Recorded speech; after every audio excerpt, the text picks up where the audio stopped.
Why do you do that? Scare me when you do that.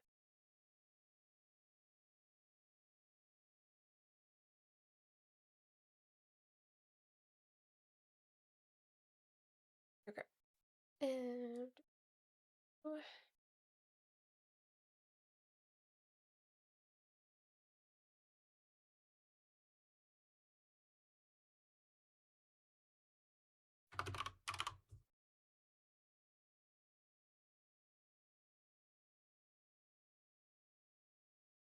okay. And that's done too. Turn this on. Yep.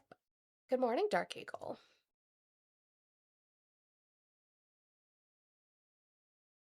Okay. Let's see.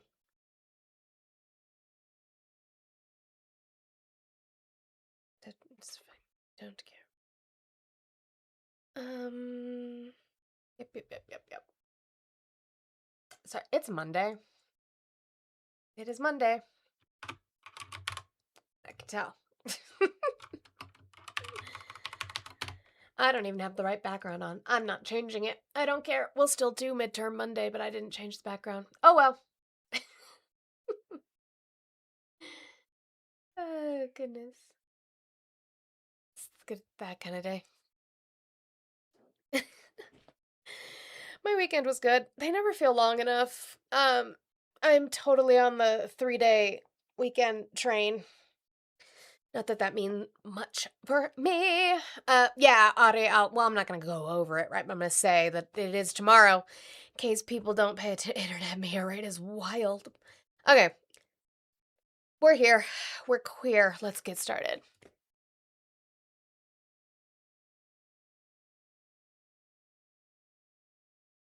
That's what she said. She called it that. Is that kind of right?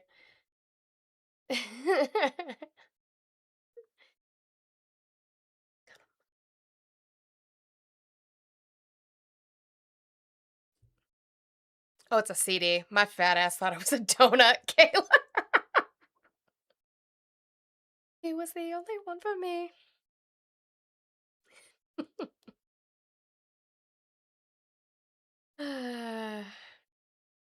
I never meant to brag, but I got him where I want him now. Whoa, it was never my intention to brag.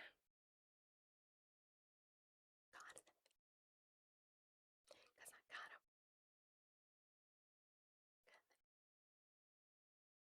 Cause God, it just feels so good. Second chances, they don't ever matter. People never change. Once a whole, you're nothing more. I'm sorry, that'll never change. I'm sorry,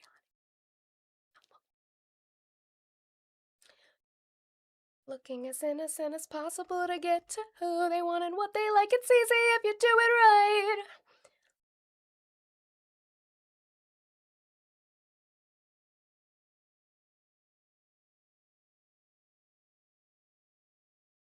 Whoa, it was never my intention to brag, to steal it all away from you now. Cause I got him where I want him right now. God, it just feels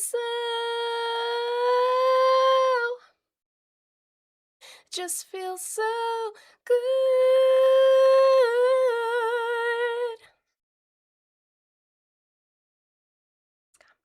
Not one of them involving you. Not one of them involving.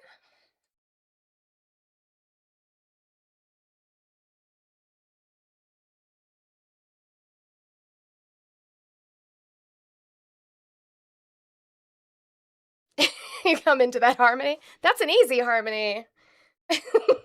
Thank you, though. Woo, I never meant to brag, but I got him where I want him now. Whoa, I never meant to brag, but I got him where I want him now. Whoa, it was never my intention to brag.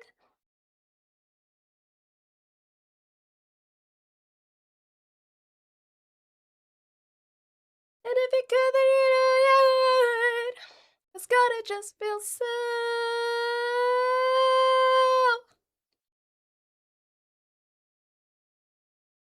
It just feels so good. All right, that's a way to start a Monday. Good morning, no matter what woke time zone you're in. I appreciate you guys being here on this Monday. Let's get ourselves started, shall we?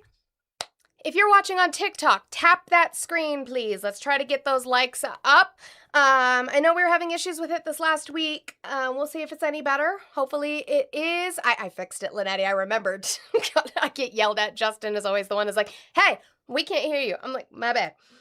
So tap that screen. We like to hit 300,000 likes before the end of the stream. So we like to hit 100,000 likes an hour. I know you guys can do that. I've seen you guys do better than that. So let's make sure that we are starting those taps. Share the live out. That means reposting it. And on TikTok, reposting it now before I start showing anything on the screen, because then TikTok gets really picky about being able to repost. So repost now. You can share it out by adding it to your story. You can share it to 5 of your friends. Just start boosting the live out there for me, guys. I would really appreciate it if you did that as we start the week. Do your daily heart me if you have not done so. It should be that little heart next to my profile picture up there, because obviously you're already following me. If you're not, could you hit that follow button, please, and then send your daily heart me. It gives you access to stickers in the chat. Lots of fun ones of my face that I've been working around with. I think I need some update on some of the other stickers too, but we'll look at that. But gives you access to stickers that you get to use. Lots of fun stuff. While we were sitting there, I see we got the roses goal accomplished. We now have Biden's ice cream cone up there. And speaking of, as you're looking at the Daily Heart Me, you can see we have a refreshed gift gallery, guys. It's TikTok. It's a new week. So we are still at C4. We didn't drop. We didn't increase, but we are at the C4 gift gallery. We are starting over. So there's lots of little small grayed out gifts that you guys can complete. So if one person sends 15 finger hearts, one person sends 2 donuts, one person sends 2 hat and mustaches, those will light up. Yes, you have to send the entire gift for them to light up. Which is a pain in the ass, I know, but it's a new week, so let's get started on working on that gift gallery, please. I would appreciate it so very much. Thank you. If you're watching over on YouTube, if you could hit that thumbs up button for me, I would appreciate it. It helps push us out onto that algorithm over there on YouTube. Guys, I do have a call-in number that I will open up here in just a little bit. I go into this looking to have conversations with Trump supporters based off of factually based evidence and not your feelings. So if you make a claim, I'm going to ask you to source it. I don't want to hear common sense. I don't want to hear, you don't think? I don't want to hear any of those things. I would like to see statistical evidence. You obviously have an opinion. I would hope that you built it off of something that you read that was as non-biased as possible, right? There's always going to be a little bit of bias in things. But I don't see that happening. You guys tend to believe things just because you want to believe them. I push back on that as much as I can. So I have that phone line for those conversations. If not, it's totally fine. Thank you, Ari, for the money gun.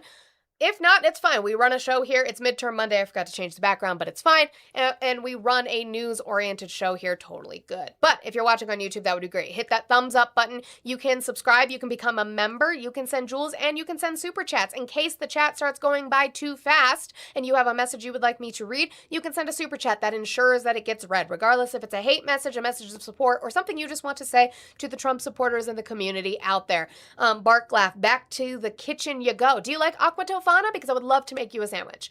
If you're watching over there on Twitch, hello. Good morning. I see we've got Dark Eagle, Mischievous, and Yami. Good morning. If you guys are not following me, I would appreciate it if you did, and if you have the means with which to subscribe, that would also be awesome. If you pay for Prime, Jeff Bezos gives you 1 free Prime sub a month. Why not use it on me? That is on. The sound is on. I don't know why I didn't. Oh my God, I have crabs. It needed to sync. Yep. That would be great if you could do that. It gives you access to emotes in the chat that are similar to the ones that we use over here on TikTok. You can also send bits as well. Guys, I have my 150 goal that I have every single day. This is my job. This is what I do for a living. This is how I pay my bills. I would appreciate it if we could work on that. Cash App, Venmo, PayPal, all in the link tree in my bio, guys. If you're on YouTube, you can see it right here. Twitch, it is down here on this side. And we can work on that. We can crowdfund for it. We crowdfund for women's labor, and we pay women on this platform. So, $1 train, $2 train, $5 train. Let's start working on that. We have 3 hours to get that goal accomplished. I know that we can do it because I've seen how y'all support men. Anyway, don't want to crash out about men again. All I have to say, I told you so. Okay, anyway, let's get to midterm Monday election calendar, shall we? Shall we? We have some important elections coming up tomorrow. So let's make sure that we are paying attention to those. Tomorrow you have the Alaska statewide primary election. It's going to be a big deal to kind of see who we're really looking at in regards to the Senate there. There's a Senate seat that's up that's actually a lot more murky than I think Republicans are anticipating. I think there really is an opportunity to push and win that Senate seat in Alaska. I think it's a lot more. Thank you so much, Peter. Shaking Corky. Shake that ass. Shake that ass for me. Shake that ass for me. All right. There's a lot more opportunity in that Senate seat than I think a lot of people are anticipating, both the Republicans especially, but really the DNC as well. So make sure you are paying attention if you're in Alaska to your primaries tomorrow. You also have in Arkansas a special primary election for Arkansas State Senate District 1. That's going to be your state Senate. Still very important. They directly affect a lot of the laws and statutes that happen in your state, locally affecting you. In California, there's a special general election for U.S. House California District 14. In Delaware, you have local elections. Florida, that's going to be our other big one. Florida, you have your statewide primary tomorrow. If you have not voted, get out there and vote, okay? Because tomorrow is election day for Florida. Special primary for U.S. Senate in Florida is also tomorrow. That's just going to go in with this. Iowa, you have local elections. Special general election for Pennsylvania House of Representatives District 12 is also tomorrow. In Wyoming, you also have your statewide primary election, and your special primary for Wyoming State Senate District 6 is also tomorrow. So, pay attention. We've been doing, with Ari, we had been doing deep dives into a lot of these bigger-ish races, specifically like Florida, and mostly on the GOP side, the wild shit going on in those races. So just make sure you're up to date on that, okay? We would appreciate it if you pay attention. Okay, let's try to get to stuff that we didn't get to last week, but we're going to start with some breaking news. Me mentioned, and it got weird. I know, Ari, you almost need a deep dive update, which is crazy because the primary is tomorrow, so. Whatever. A little bit of breaking news. It's not really breaking news in a shocking turn of events.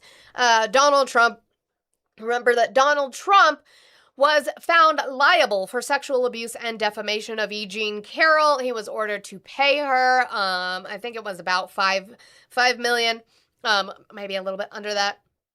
And Kayla, Tupac, spaceship. He finally paid it. He had been doing appeal after appeal after appeal all the way up to the Supreme Court. The Supreme Court said, "Fuck off with your appeal." He had to pay. He did. He sent the receipt. He paid E. Jean Carroll for sexually assaulting her and for defamation.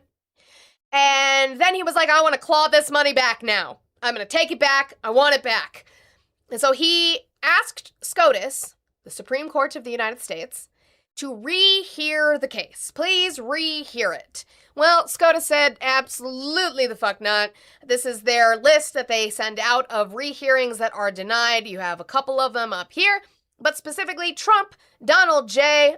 versus Carroll E. Jean. It's done. It's over. I don't know how many times he and y'all can complain about this. He paid the money. He is forever known as somebody who sexually abused a woman and defamed her after she came out about that abuse. So, cry about it. I don't know what. Shocker, you guys don't believe women and you defend men. Woo! Stop the presses. Okay. Hard pivot. We're going to go to an article that I saw from The Hill that Trump cancels Biden-era bid to speed power line construction. The Trump administration is canceling, oh my God, with y'all. The Trump administration is canceling a Biden-era effort to speed up power line construction in parts of Pennsylvania, Colorado, New Mexico, Oklahoma, Nebraska, and the Dakotas. The Energy Department announced this week that it would not move forward with designating 3 areas as national interest electric transmission corridors, a move that could get them federal help to speed up power line build-out. So when your shit don't work, maybe blame the Republicans for constantly stopping projects that would be beneficial. Just a thought. A press release from the agency said the previous administration had sought to designate these areas as a high priority as a means to advance their Green New Scam agenda. How is building power lines a Green New Scam?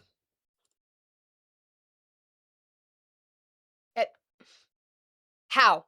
Building out power lines is a Green New Scam agenda talking point. How? Yeah, why would people need power? People don't need power. Transmission policy must serve the American people, not special interests or a climate alarmist agenda that drives up costs, worsens reliability, and disregards the concerns of local communities, Energy Secretary Chris Wright said in a written statement. It's almost like that's what we're talking about in way of data centers. That the local communities, their concerns shouldn't be disregarded for data centers. I haven't heard anybody speaking out against the power lines, so just a thought. The Biden administration identified 3 corridors to be part of the program: parts of Lake Erie and Pennsylvania, parts of Colorado, New Mexico, and Oklahoma, and parts of North Dakota, South Dakota, Nebraska, and 5 Native American reservations. These are things to remember. My bun vanished. It's like in a clip. See, there it is. And then it goes away. These are things to remember when voting. These people you're voting are pulling, the people you're voting for, in the Republican Party are pulling funding for you to have power. Designating power lines in these areas as being in the national interest would have allowed federal regulators to issue permits to approve them if states do not act quickly enough or deny them permission to build. While electricity from various power sources, including fossil fuels, nuclear, and renewables, are carried by power lines, a significant amount of new energy coming onto the grid is renewable, and building out power lines could be crucial for getting new green power online. Environmental advocates slammed the move to cancel the designation as being bad for the nation's electric grid and potentially driving up power costs. I just give you Texas.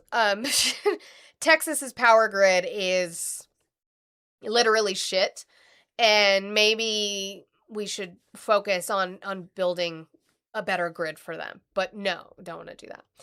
Building long-distance transmission lines is one of the best ways to lower costs and secure and upgrade our grid, and strengthening our grid is wildly popular too. Pulling the plug on these long-planned transmission corridors will pull the rug out from under billions of dollars in investments and tens of thousands of jobs for hardworking families, Matthew Davis, Vice President of Federal Policy at the League of Conservation Voters, said in a written statement.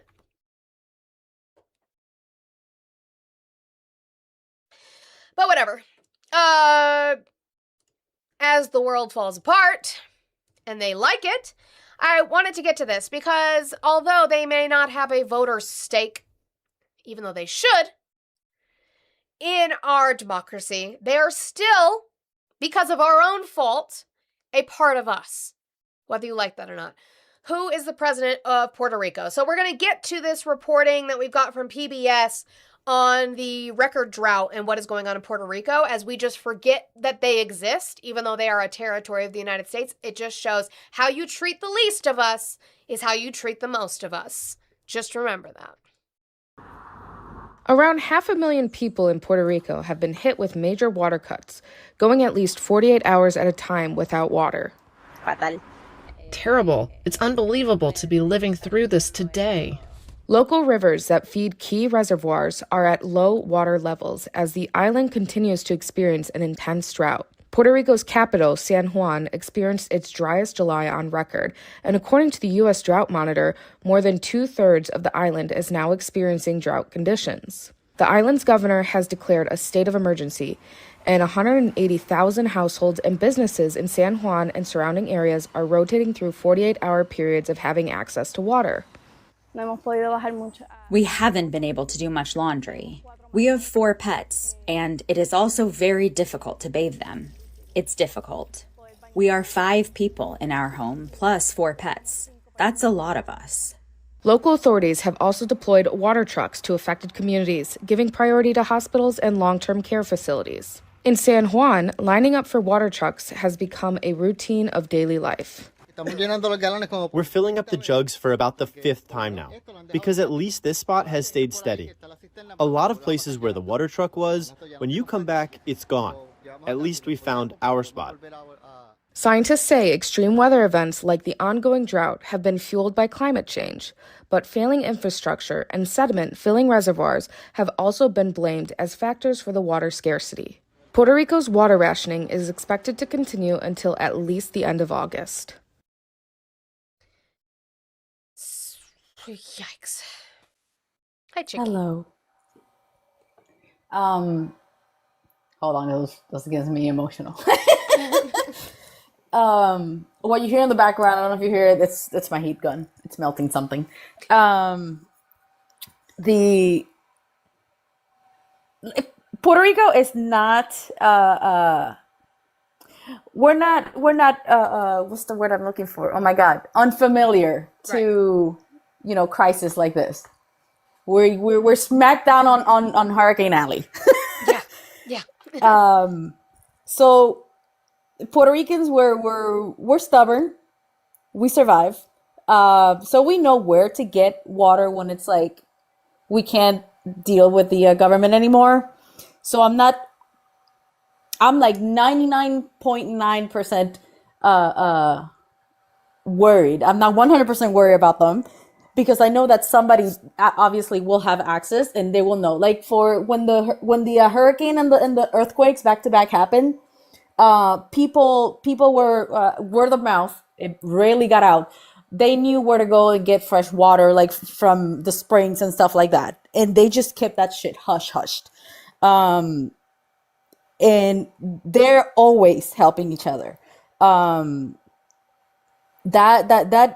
video that showed the reservoir, I have never seen it that low in my life. Caraizo has always like gone through really low levels, but I've never seen the bottom of the Caraizo before. It's wild. So yeah, it hurts. And working for a water company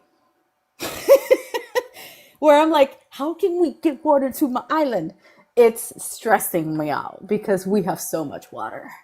Water should not be a fucking, what's the word, commodity? We shouldn't be stealing water. Yep. That's what we talked about last Water's week. free. Water rights, We also owning water. collect rainwater in Puerto Rico.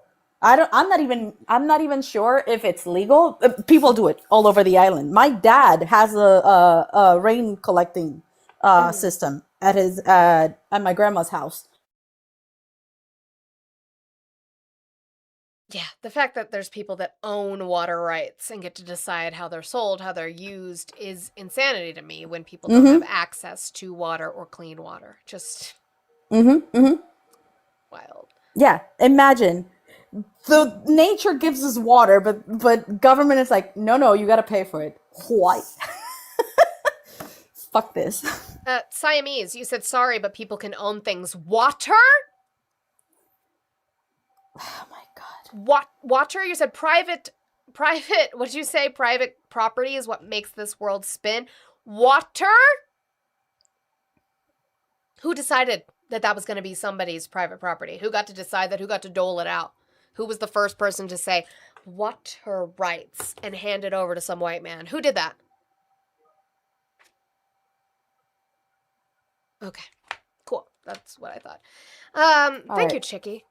Yeah, I gotta call my manager because all morning I've been working by myself, and the moment I said, okay, let me jump here real quick, he starts to call. I'm like, okay, whatever. Men, bye. Men. Just men. The Democrats caused that. The Democrats caused water rights.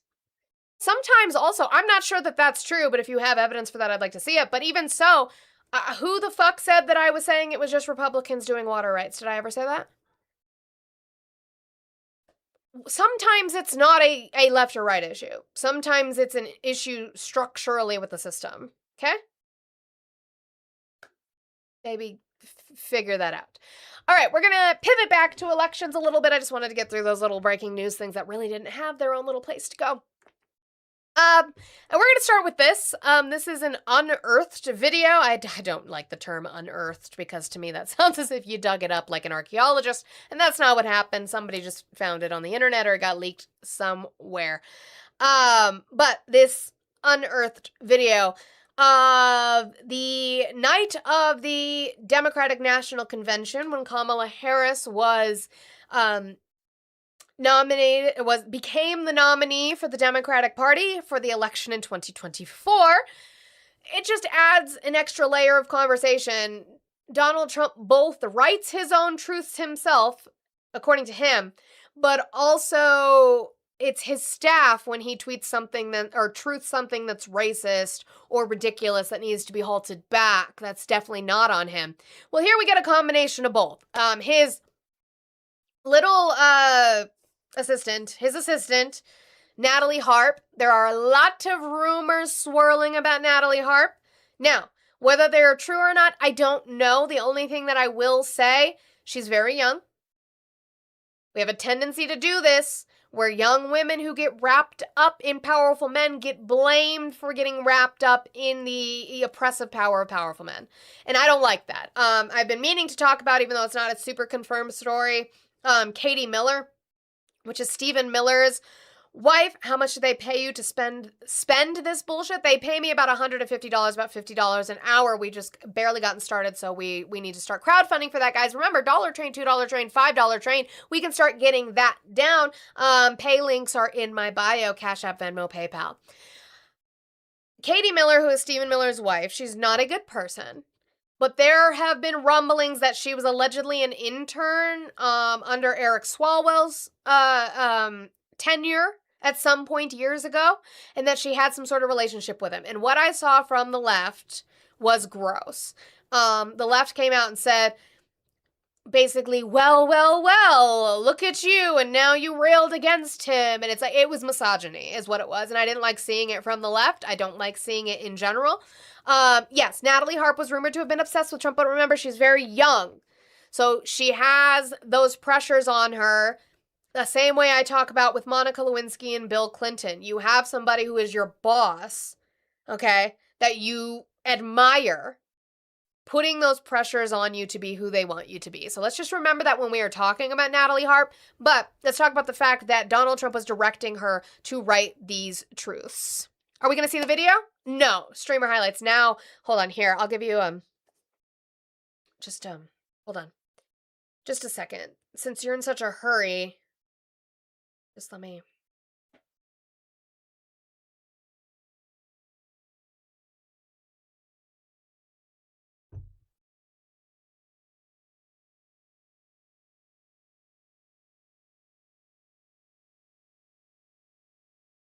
It wasn't intended to be rude? Okay, well then don't worry about it. If you want to go watch it without my input, you guys can do your own lives. I understand you saying it wasn't meant to be rude, but yeah, you're gonna see the video. I was giving fucking context about how we talk about women, even on the left, about women we don't like. Okay? Actually address what they're saying, not who they are as women. Okay, cool. Glad we got there. Oh, too many. Thank you. It's about 20. There must be 35.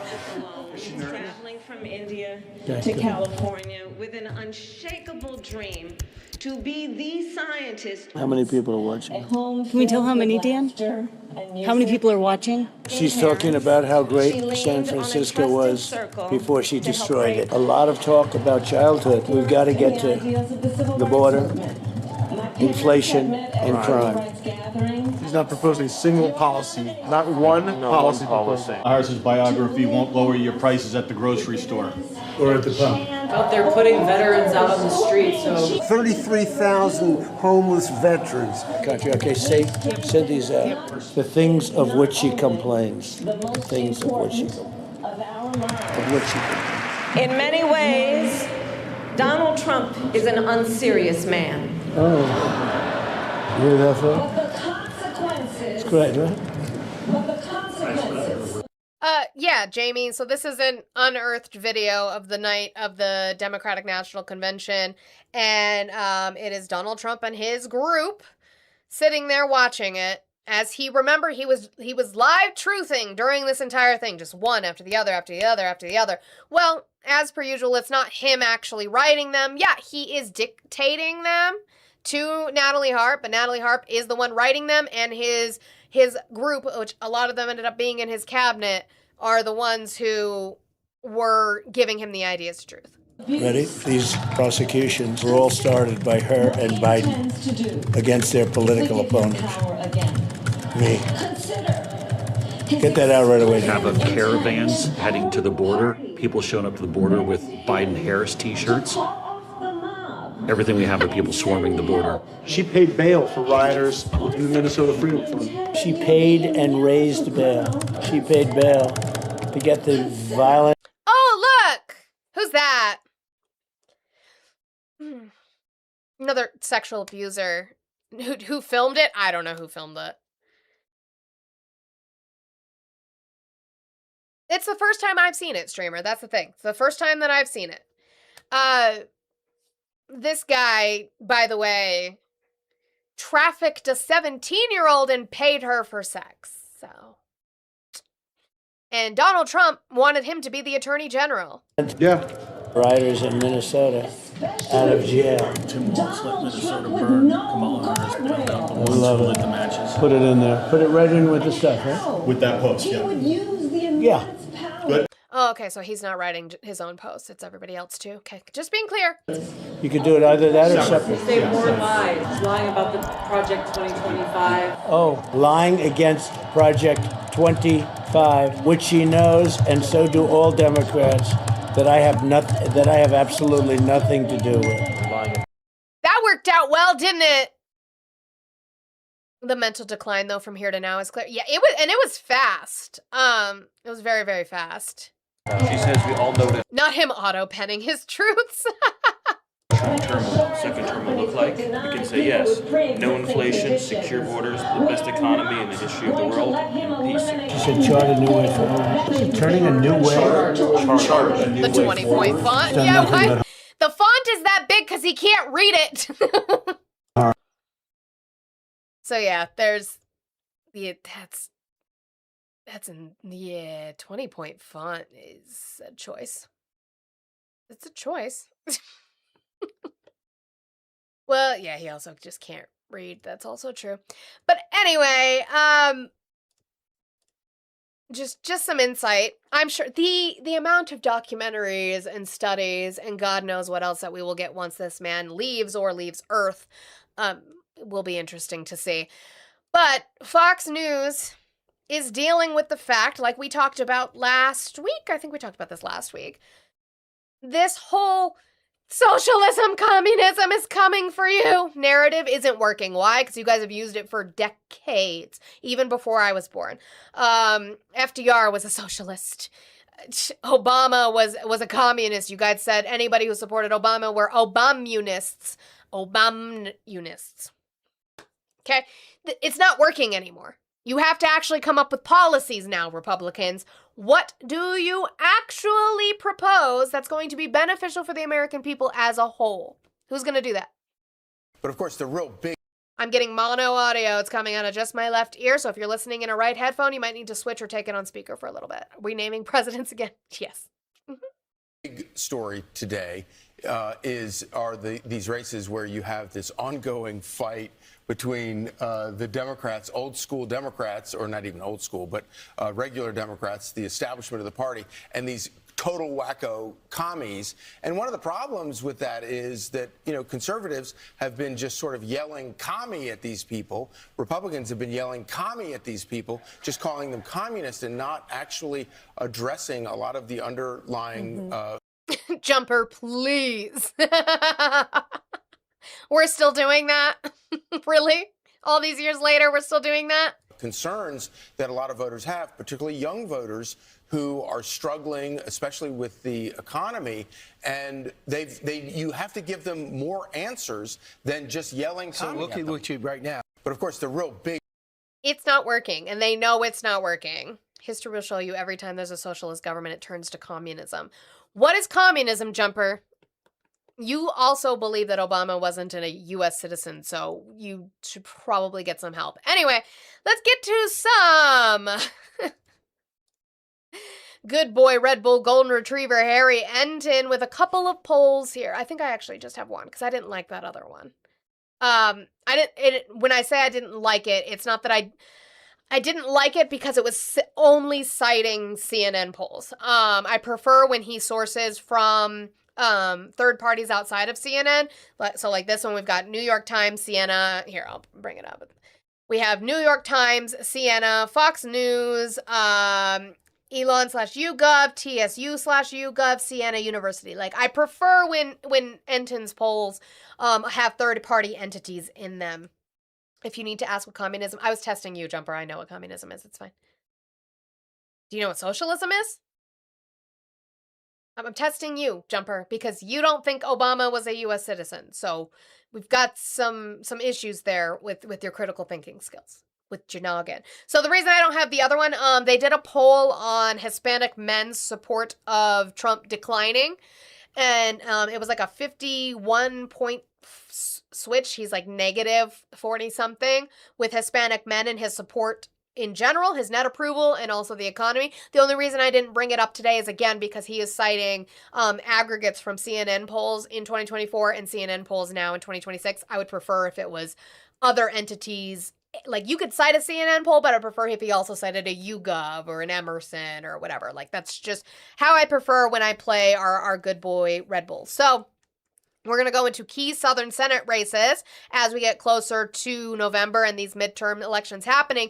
We can see I still am very, very, very cautious.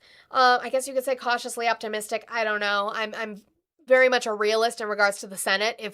If Democrats do win the Senate, it's going to be such a slim majority that it's going to be still a hard fight to get anything done within the Senate because Republicans are going to try to stopgap at every single fucking term. They're winning the House. I think that's done. But we can still have the conversation about the Senate because we still do the work to try and get these Senate seats flipped as best as possible. Georgia, look at this. John Ossoff up by 13 points. How about Roy Cooper, the former governor, up 9 points? And then James Tallarico holding on to that lead in the great state of Texas down there in the South, 2 points. So 3 southern states, 3 former Confederate states, and you see that Democrats are leading in them all. There has not been a Senate Democratic win in North Carolina since 2008. And in Texas, you have to go all the way back since 1988. So it could, in fact, be a historic year for Democrats in these 3 southern states. So, yeah, Audrey, I would agree with you. Like, Cooper should most likely take his seat. Ossoff should most likely keep his seat. Tallarico it's still a fight. Texans are still going to have to go out and do the fucking work. And get him in there. I think a lot of what I'm seeing is the difference is, like, so when you had Beto running against Cruz, Beto actually came across as a lot more popular than even Tallarico, but the difference was the approval rating of Trump during that time in 2018.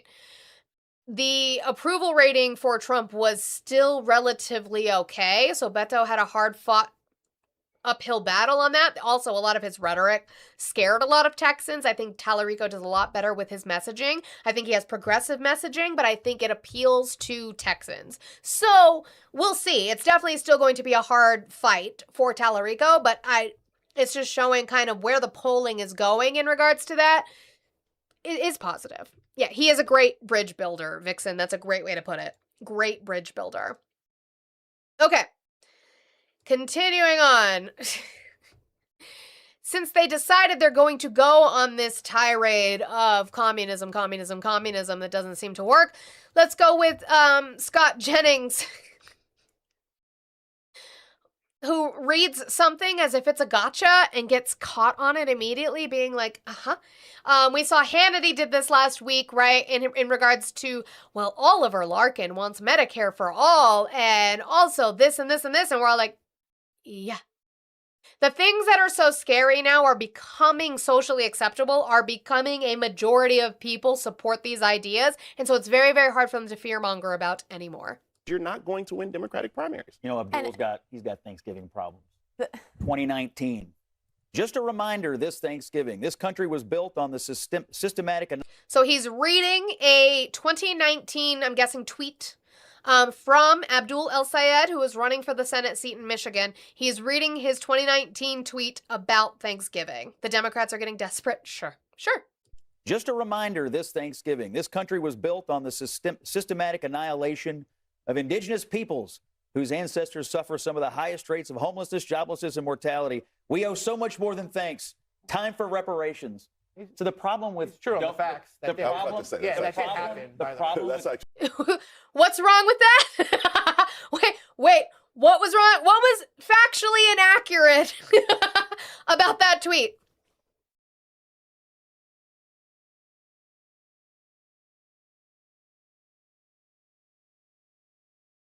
No?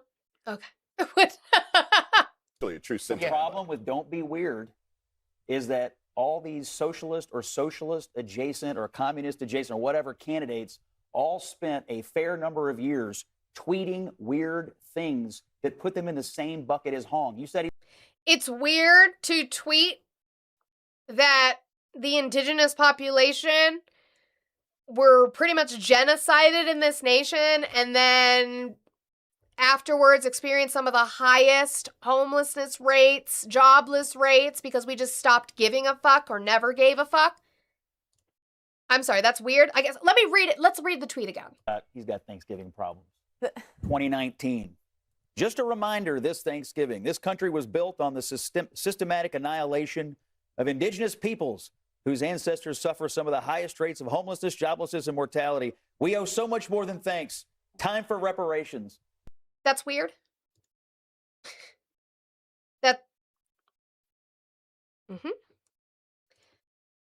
Swing and a miss, Scott. A swing and a miss. Now, let's go to some podcast bro. So, I don't like having to show him, but people listen to him. Young men listen to... Facts are weird. Young men listen to him. So, I think we need to acknowledge and we need to also watch what they are being inundated with, or else we won't know how to combat the messaging that they're getting. Joe Rogan started out, honestly, he started out as kind of this independent questioner who had lots of very intelligent people on his podcast. He very quickly steeped into conspiracy theory, anti-vaxxer, and now he just lives in a bubble of not knowing anything, is pretty much what Joe Rogan does. He brings up people who tells him stuff, and he goes, oh, really? And has to fact check it in real time because he doesn't read anything, and he just gets paid a shit ton of money to not know anything. Sandra, you hate the Constitution. So he found out something else, I guess, new, when Shane Gillis went on to his podcast this last week and talked about it. But as we're sitting here, we are almost to the top of the hour. I see that we are at 91,000 likes. Thank you guys so much. That means you have about 15-ish minutes to get us to 100,000. I know you guys can do that. Thank you so much for tapping. It means a lot that you guys are sitting here and supporting, because I know I do it manually. Good for you, for those of you who have auto tappers, but I do it manually, and it's a pain in the ass, and I appreciate your guys' fingers for doing so. Thank you. But as we're sitting here, we have the little TikTok, whatever. Here, I'll pin it. We have those. If we could get those accomplished, that would be great. Don't forget my gift gallery up there. Also, I have my 150 goal has not been touched yet. If we could dollar train or $2 train to start getting that down, that would be amazing. Remember to pay for women's labor on this platform. I would appreciate it. Literally, one of the first comments that I got at the beginning of my show is to go back to the kitchen.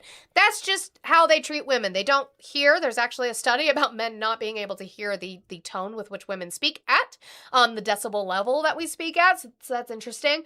Maybe try and listen to women a little bit better. Tune your ears in, really focus up, but make sure that we are also paying for women's labor. So, Cash App, Venmo, PayPal on the link tree in my bio. Please, let's work on that as we watch Joe Rogan, I guess, learn in real time that we should treat people like people and, you know, actually have Medicare for all. This communism's the gayest shit ever. It's the worst Somebody needs to look into how gay communism is. But isn't it crazy that it's making a comeback? Yeah. Communism's not a trend. It didn't like come here and then leave and come back. It's not a fad. Communism is it's a structure without having a government. don't know what they're talking about. Always does. It's a cycle. There's a Nat, as you said, they sound like high school boys. They belched into a microphone because these are grown men. Grown men. The problem is if we cannot call it communism if we get free healthcare. Right. That would be a good move. That would help a lot. We're calling everybody communist that wants free socialist, healthcare. communist, and you're like, free just- healthcare is cool. Yeah. We should have that. It's normal. Yeah. Now, what Shane Gillis is representing, I reject the notion that they're grown. Okay, that's fair. What Shane Gillis is representing, though, is an idea he likes. So he might not like communism. He might not like that. But what he does like is healthcare for all. He does not like that healthcare for all is being painted under the umbrella or rainbow of communism. What I would say to Shane Gillis is wake the fuck up, because guess what? Every progressive idea that would benefit society as a whole was seen as communism. Labor unions were seen as communism. 40-hour work weeks were seen as communism. Being able to have those weekdays off were seen as communism. Social Security was seen as communism. Lots and lots of ideas that were beneficial for the American people, not the stock market, the American people, have been said as communism. So, I like that he is coming onto Joe Rogan, who people watch, and saying healthcare is cool, man. But like also maybe get new ideas about communism because like you're an idiot. But we're calling everybody communist that wants free socialist, healthcare. communist, and you're like, free just- healthcare is cool. Yeah. We should have that. It's normal. Yeah. That's not communism. We should have Communism is healthcare no and private education. property. Yeah. You should treat the entire country like it's a community. If you have a community, would you want the 40-hour work week was seen as communism? Yeah, Jeff. Because you should pride yourself in work and work longer than that. Labor unions. Why do you need a union to protect you? You should just be a worker. the sickest person to fucking die who could be very valuable if you could like take care of them? And do you have the resources to take care of them? Of course you should. We're a rich country. Exactly. Do it with libraries. It's no big deal. This is the We are the richest country in the world, according to everyone, including Republicans, and yet we can't pay for healthcare, even though it would be cheaper for it. We pay the most with lesser outcomes than countries who do universal healthcare. problem with We don't feel capitalism. like a community. This is the reason why people turn. Yeah, thank you, Eli. Perfect. Treat the country like a community. Oh, so communism? Turn on all these billionaires. They turn on them because why do you have so much when people have so little? But it's because it's the game. It's the game that they're playing. And you're playing the game too. You're just not playing it at that level. This is communism. Sure. James, maybe. I'd have to have like a personal conversation with Shane Gillis to see if that's actually his stance. I'm not sure. I'm always kind of iffy on Shane Gillis. I see that he is a lot more progressive than a lot of people think he is. I have seen that, James. But in way of some sort of like psyop of trying to speak to them without speaking at them, maybe. Maybe you could totally be right because of the kind of spaces that he comes into.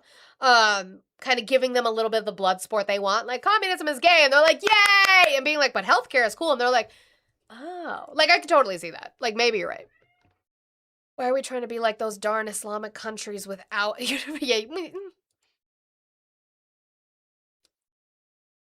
And then Joe Rogan also has a wake up on, I guess, on oligarchs, which he will, I'm sure, go back on as soon as a rich person comes on his show. As soon as Elon Musk visits him again, or Mark Andreessen visits him again, he will backtrack on all of that. But thank you for calling the stream. Can I get your age, state, and who you voted for? My age is 18. I didn't vote, but I support Trump, and yeah, In what state? Michigan. Michigan. Why do you support Trump? Because he's anti-Islam, and it's really affecting my state right now. Oh, really? In a negative way? I know, he called on Friday. Yeah. How is it affecting your state negatively? Are you aware of where Dearborn is? Yeah, I am. Okay. How's it affecting your state negatively? We have these people in hijabs How's that yelling, "Death affecting to your state America! negatively? Death to America!" The people That's- in Dearborn are saying that? Yeah. Can you show me evidence of that? You could look up a video. I mean, I don't. You can look up the video and then we'll find it together. So you go find the video where people in Dearborn are shouting "Death to America." Okay. Should I send it to your thing? No, just you tell me the title of the video and I'll bring it up. Where people in Dearborn are shouting "Death to America."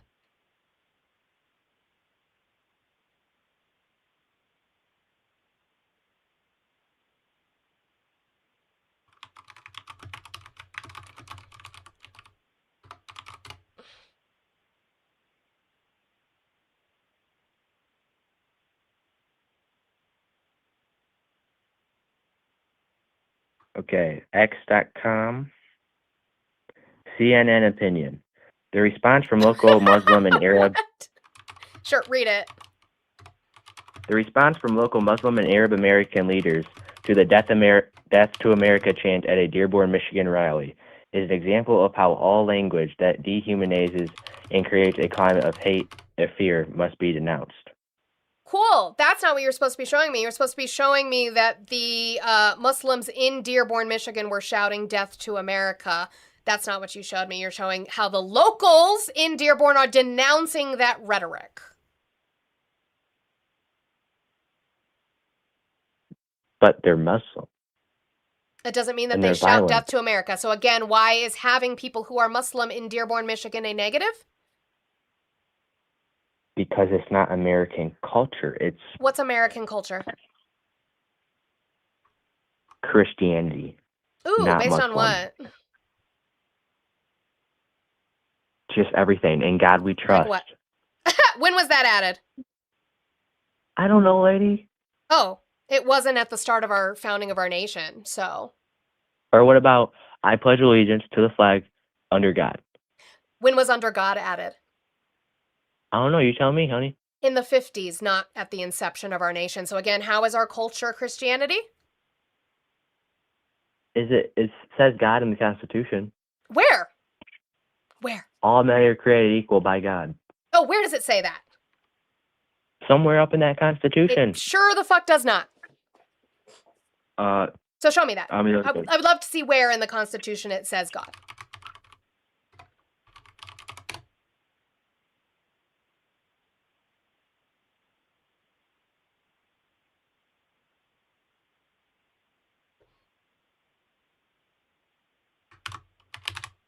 In the year of our Lord, 1787. Where is that in the Constitution? Yeah, Yeah, in the that's year of right. our Lord. Which Lord? The only Lord. Oh, how do you know that that's a determination? Because a lot of our founding fathers were deists. So how are you making the determination that that Lord is the one with which you think it is? What denomination are you? Catholic. Oh, well, they weren't Catholic, so. But it's still the same Lord. That's the thing. Is it? Just different. There's a lot of Christians who would disagree with you about that, actually. But what does Allah mean? God. Oh, okay, so maybe they're talking about that one. How would you know? Who was Muslim? You know? Who was wearing the thing over their head? Who was Christian? Wait, hold on. All of them. Hold on. Wait. You said in the year of our Lord, right? I don't talk What- to hoodlums. Oh, so you're just racist. He's a deacon. So. So you're just racist. Okay. What does AD mean at the end of our years? I didn't say anything about your race, buddy. I don't even know what race you are. So why am I a hoodlum? What made me a hoodlum? Your voice. What about my voice made me a hoodlum? Like, oh yeah, what's up, y'all gonna do this? Okay, so nothing about my voice. You're just making shit up. What does AD stand for at the end of the years that we say? So like after death or a name. No, of the it does not mean after death. Ain't no way. You think it's after death? Or it's Anno Domini. Anno Domini. Anno Domini. It's Latin. Yes. What does that Latin stand for? You tell me, brother. Oh, so you don't know, once again. It means in the year of our Lord. Yeah. Okay then. That is in the year of the Lord. That's all that is. They were just saying the year. It's a representative of time. That had nothing to do with religion. That was just saying the year in the way that it was described at the time. So that has been you guys replaced like with the CE. Muslims? What You does that guys have to like do the with Muslims Muslims? in our country? What is bad about having them? You haven't answered that question. Just look at when Islam takes over. Look at Iran in the 1970s. It was a travel destination. Women could do whatever the hell they wanted to. And then Okay? what happened? They didn't have to wear hijabs or burqas. They still don't have to. There are women in Iran who don't have to wear burqas or hijabs. You know that, right? What? Literally? Literally. They get shot. Incorrect. If they don't. Incorrect. How come there was reporting on the ground at the start of this conflict where they actually talked to women who were not wearing burqas or hijabs? Propaganda, honey. Oh, it's propaganda. Sure. Can you prove that? No, stop asking for proof. It's actually annoying. Stop asking for proof. I see, Monty. This is the tactic that you guys use. I've watched Dean and Parker. You guys use this tactic where you argue facts instead of feelings. But yet you think there's... How many genders are there? Can you guys tell me how many genders are there? There Talk could be a about bunch. facts. It's a hard pivot. You're just a bigot, uninformed idiot with everything I see. But again, why would having Muslims in the United States be bad? Because they'll take over because of all these accepting, quote unquote, accepting liberals. Why Look would at what it did in that all these other doesn't tell me countries. anything. Why would it be bad for them to take over? Because do you see what happens when Islam is what do you call it, nationalized? I don't believe that any religion should be nationalized. It's gonna, if you guys keep the way you're gonna do this. crap. You want your Christianity nationalized. I don't agree with that either. Monty, hey, it could happen. It could happen. Yeah, Christianity's not violent though. Christianity's not what? Violent. It's not? Muslim is. It's not Islam violent? is. What did God do to the Midianites? Lady. Did you read your He book? doesn't know. You don't know. He You doesn't didn't know. fucking read your book. He doesn't know. What were the Crusades? The Crusades? Mm-hmm. A big old war. How about that for you? Based on what? I don't know. History? Based on history. Hey, and let me tell you Are something. you? You guys know So, Muhammad was how a old are you pedophile. again? So was God. God was How not old a are you again? pedophile. He's 18. 18. Oh, How old was Mary? that track. How old was Mary? Yeah. Uh,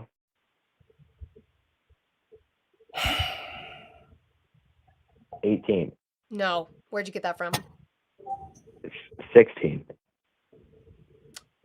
So God's a pedophile. Was I right with 16 though? No, our estimations are anywhere between 14 and 16 based off of...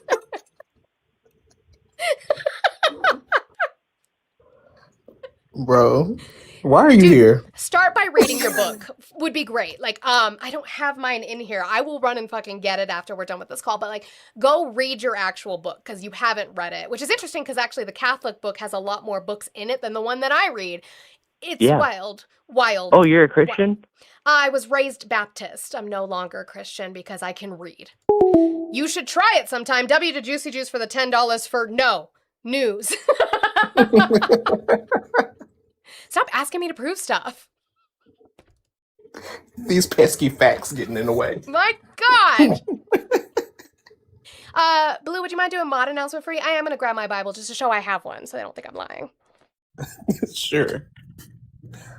Hello, everyone. How you doing? Doing good? If you're doing good, you should be tapping that screen. Get them fingers out of whatever orifices you have them in and put them on the screen. Tap as fast as you can. Let's get these likes up. Y'all are doing a pretty decent job. Actually, a very good job. But let's keep that up. Let's get to 200,000 before noon Central, actual time, in the year of our Lord. Make sure that you are sending in your heart me's. Make sure that you are filling in the gift goal. We still have what we got. 75 more of the TikTok beats up there. So make sure that you are contributing to that, and let's get this pushed out to the algorithm. Oh, if you're on PC, then you can just hold down the L key and get that like button going. But yeah, make sure that you are also contributing to the daily goal. There is 130 left on this goal, and I know you guys can take that down because I've seen you do it in rapid time for male creators. So you can definitely do it for Moni before the end of this live.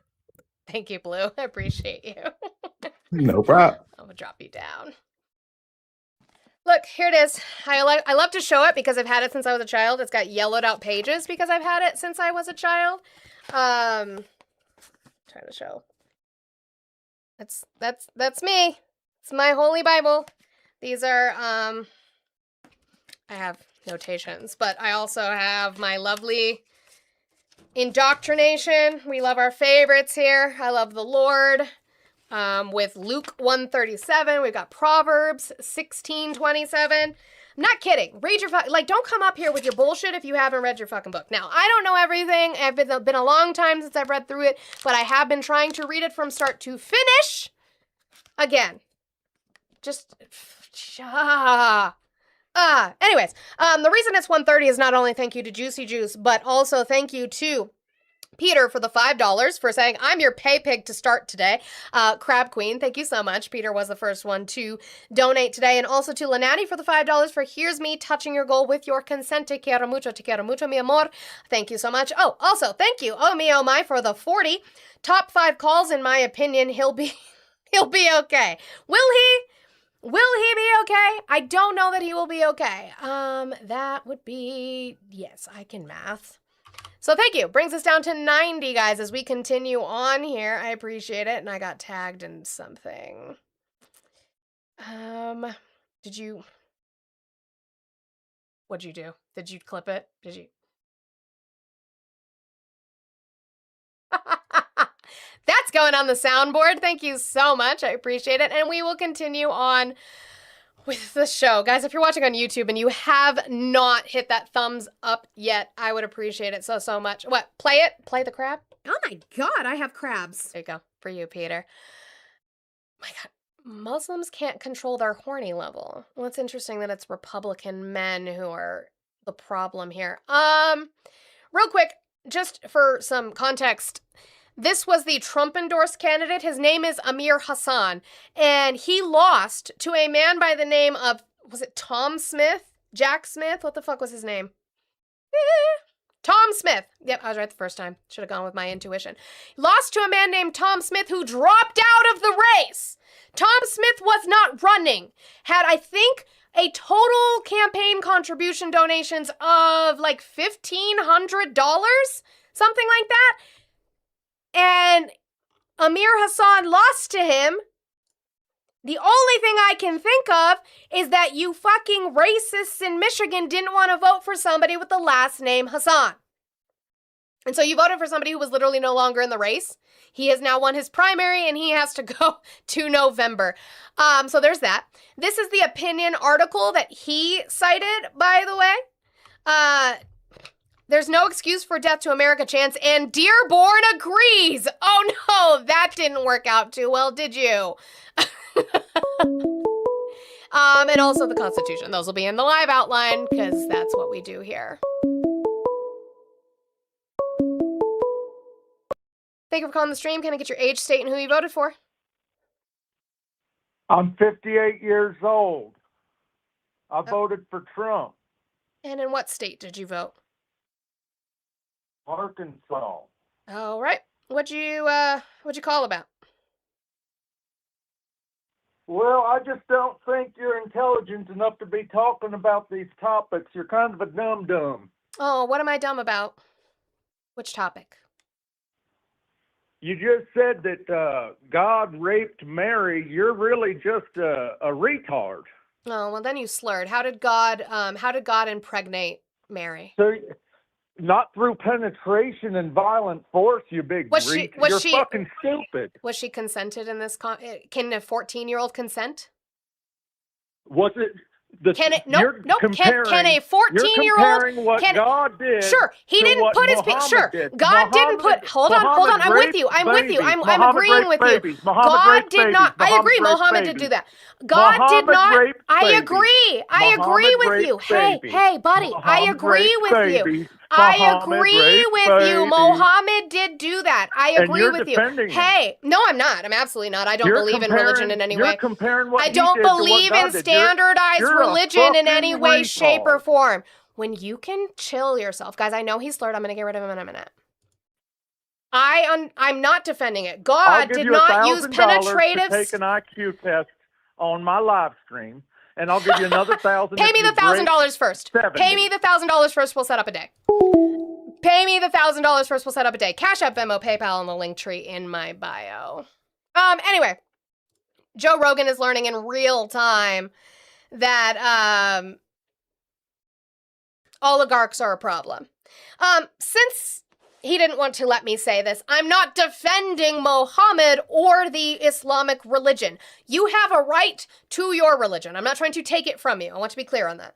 You have a right to your religion. Your religion does not get to dictate the laws of our nation. I don't care what religion that is, whether you are Jewish, Islamic, or fucking Christianity. You do not have the right to take your worship and put it into legislative laws for the rest of the nation. Don't agree with that in any way, shape, or form. Now, I can agree, God did not use any kind of, well, we don't know, but God didn't use penetrative force on Mary to impregnate her with Jesus. However, was she consented?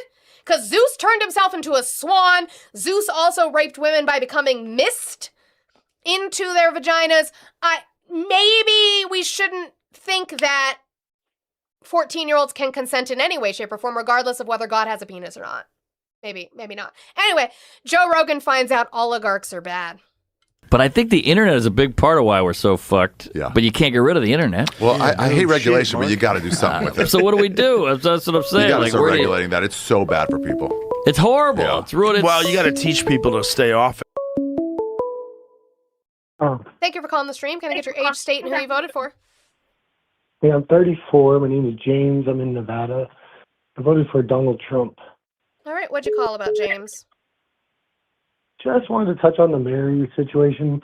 Sure. So, like, in the Bible, the angel does come to her and tells her that she will be pregnant, not that she is pregnant. And she's very happy about that. She's 14. So to me, that is consent. She's 14. There's nowhere in the Bible that it says how old she is. That's based off of biblical scholars. Biblical scholars say that about the time that they would have guessed maturity, she would have been 14 to 16. Can a 14 or 16-year-old consent? Absolutely. Well, I hate regulation, but you got to do something with it. So what do we do? That's what I'm saying. You got to start regulating that. It's so bad for people. It's horrible. Yeah. It's ruined. Well, you got to teach people to stay off it. But also, you got to be like, guys, but you they're can't do not. this in society. You're Oh, I'm sorry. Did you guys want to pause for effect and feel that? Or have you lived like a woman your whole life? So this isn't shocking. MAGA, that's your people.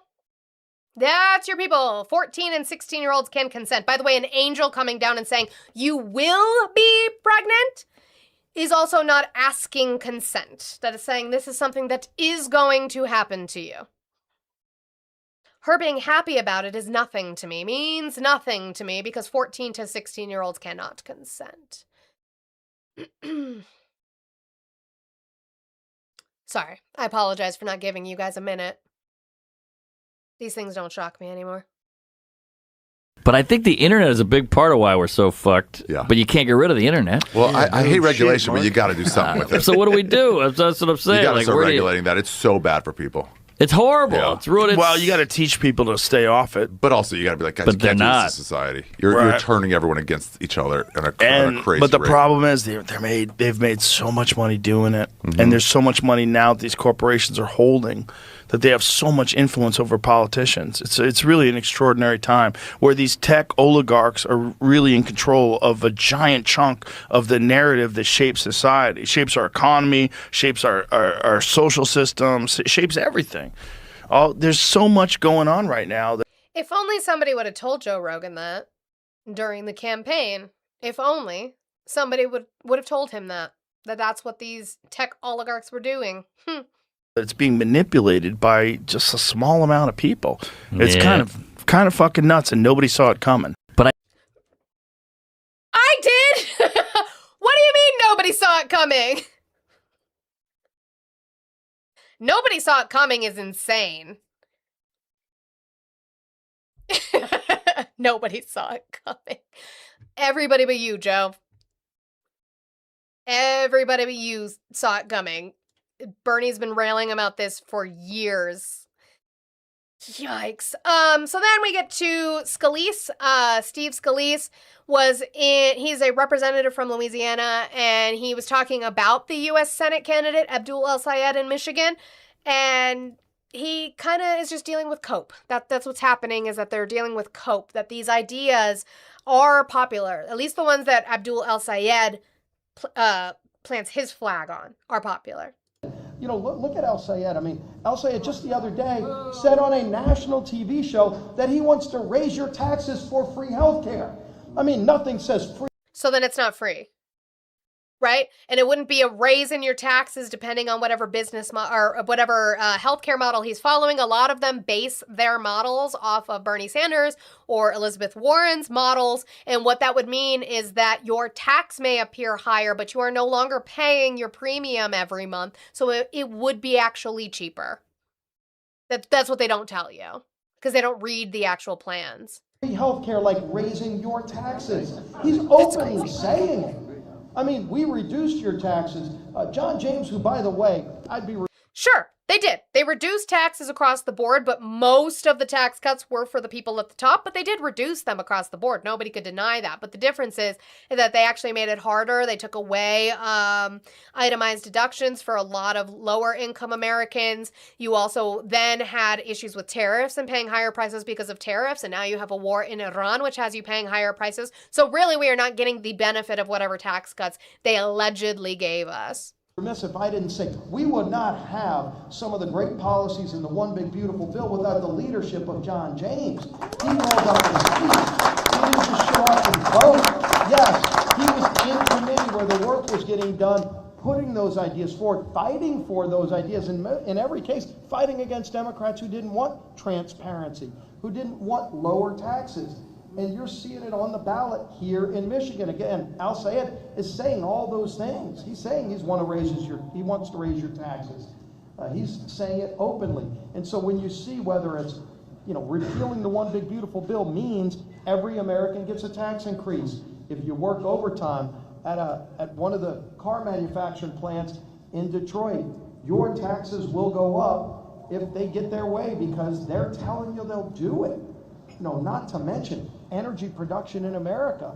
Because they tell you you'll do it. So they stand firm on what they said they're campaigning on? These people, I think you can plug your car into a tree and get, this, unicorn pixie dust energy. Who said that? This is cope. Who has ever campaigned on plugging your car into a tree and getting magic pixie dust to make it work? Again, all they have are fear tactics about things that they don't understand, and they don't have any real policies for you. Nothing. It comes from the sky. My God, you get on an airplane and they just put the solar panels on the wings and everything's good. Who said that? Who has ever said put solar panels on the wings of airplanes? Maybe somebody has. I'm not trying to say that I just haven't seen a candidate who's in the limelight who has advocated for that.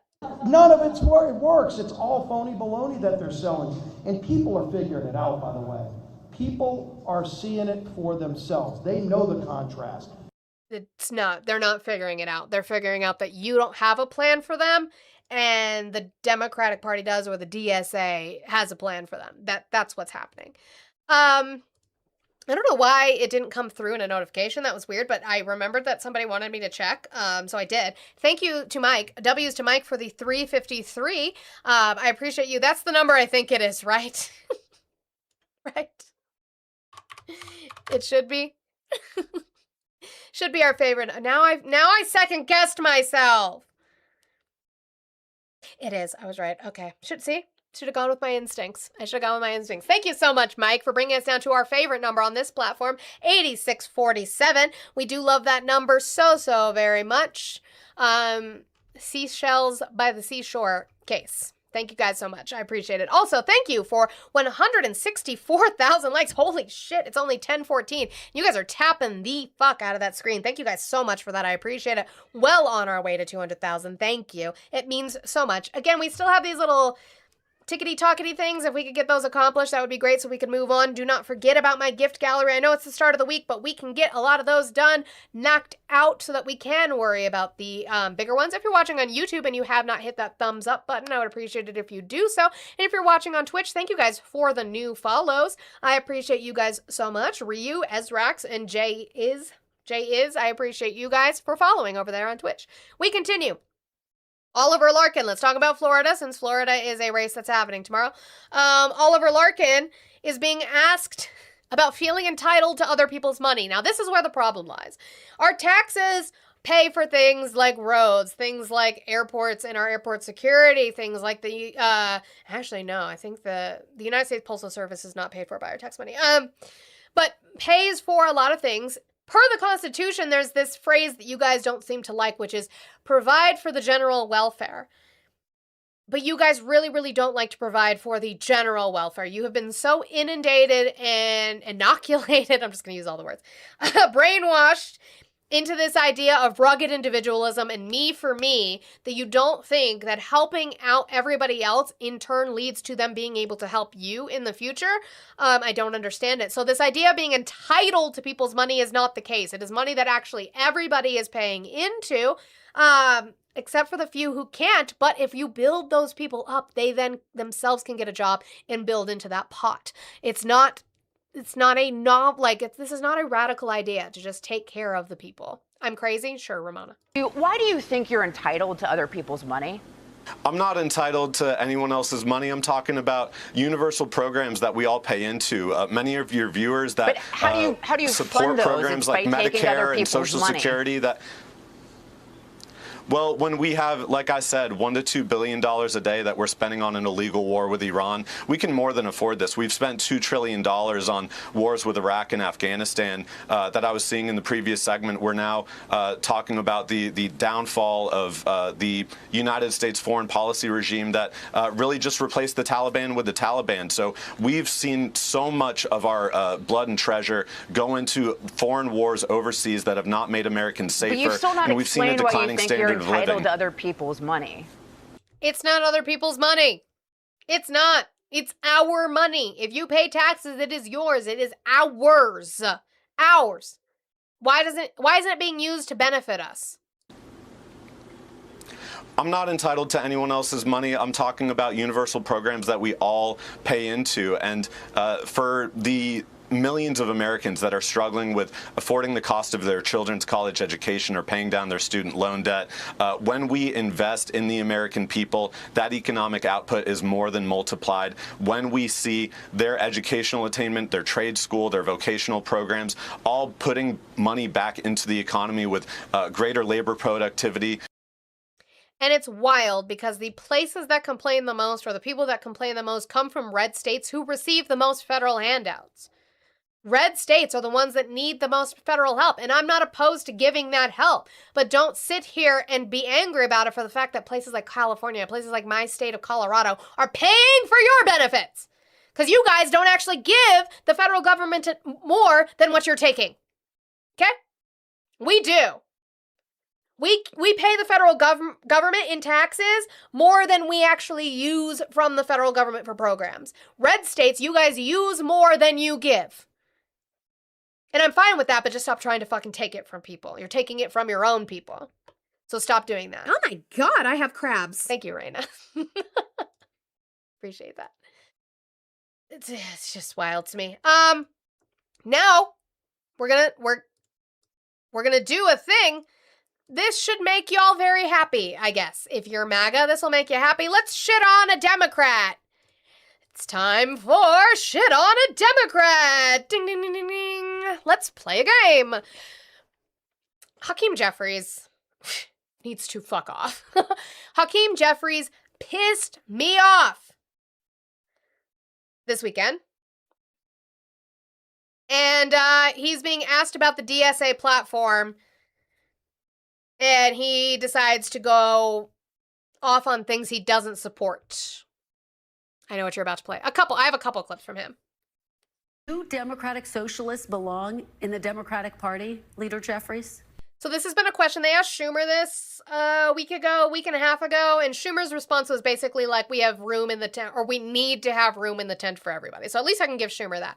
It wasn't a definitive answer, but it was, we need to have room in the tent for everybody. So a lot of establishment, higher up Democrats are being asked, is there room in the Democratic Party for the DSA? Well, what I can say is that I do not support defunding the police. I do not support open borders. I do not support abolishing the Senate. We're focused on actually solving problems that hardworking American taxpayers want us to solve, which is to lower the high cost of living in a situation where life is far too expensive in this country. Sure, that's great. I would agree. Affordability is an issue. The only thing I'll say, Neely, is they can't right now. There's really not much for them to be able to do in regards to affordability right now because they don't have the numbers with which to do so. However, what I would say to that is, if they could solve the affordability issue with a piece of legislation, and not solve, but make it better, if they could make better the affordability issue for Americans through a piece of legislation, let's say they had the votes to do that, how does that stop police brutality? How does that stop over-policing in communities? How does that stop the mistreatment of humans even at our border who are going through humanitarian crises? We can have a strong border while also being humans to other humans and treating them fairly. How does that solve that issue, Jeffries? It doesn't. It doesn't. Country. That's the Democratic agenda. That's what House Democrats are fighting to achieve. Do you think, though, that there is room in the Democratic Party under the tent of the Democratic Party for Democratic Socialists? Is it big enough? Well, listen, I don't support the DSA agenda as has been articulated by the DSA itself. Now, you're going to have individual members who have been elected in Democratic primaries, and if they are elected in the general in November, will be part of the House Democratic Caucus. It's going to be a broad... And will you accept them? You still won't answer her question. I hate that bullshit politic-ass answer. Yeah, democratically, they are being voted in. Are you going to accept them and work with them when they are? Caucus. There will be progressives, there will be New Dems, there will be Blue Dogs.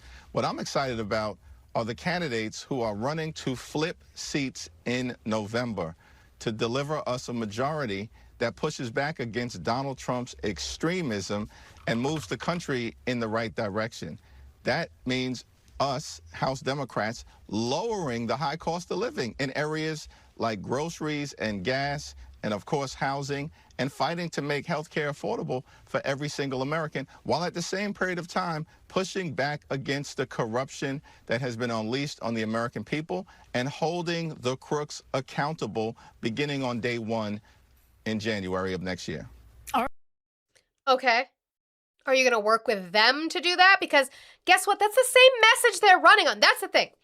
We have this huge issue with Republicans and with Democrats, which is this idea that the DSA platform, what it says on their website, is what candidates are running on. There have been very few that are actually running on the entirety of that platform. I think Francesca Hong might really be one of the only ones, to be honest, who was running on that platform.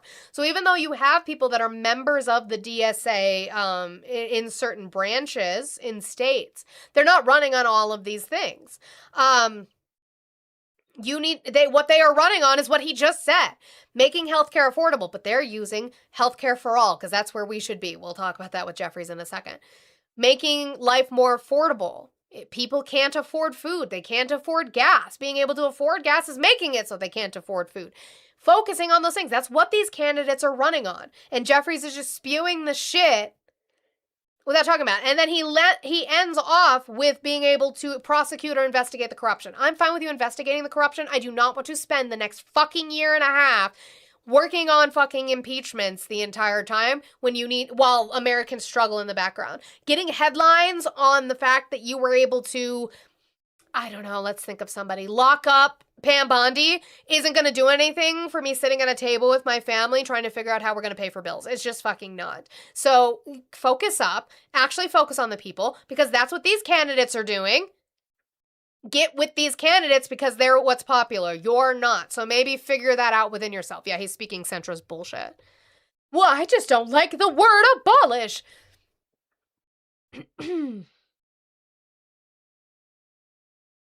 I don't like the word 34 count felon civilly liable for sexual abuse defamer, but here we are. But here we are. Okay. No, I'll get to that one in a minute. That's shouldn't have been in between the two. But he gets asked about Medicare for all. All right, let's move on to Medicare for All. You co-sponsored Medicare for All legislation from 2013 to 2021.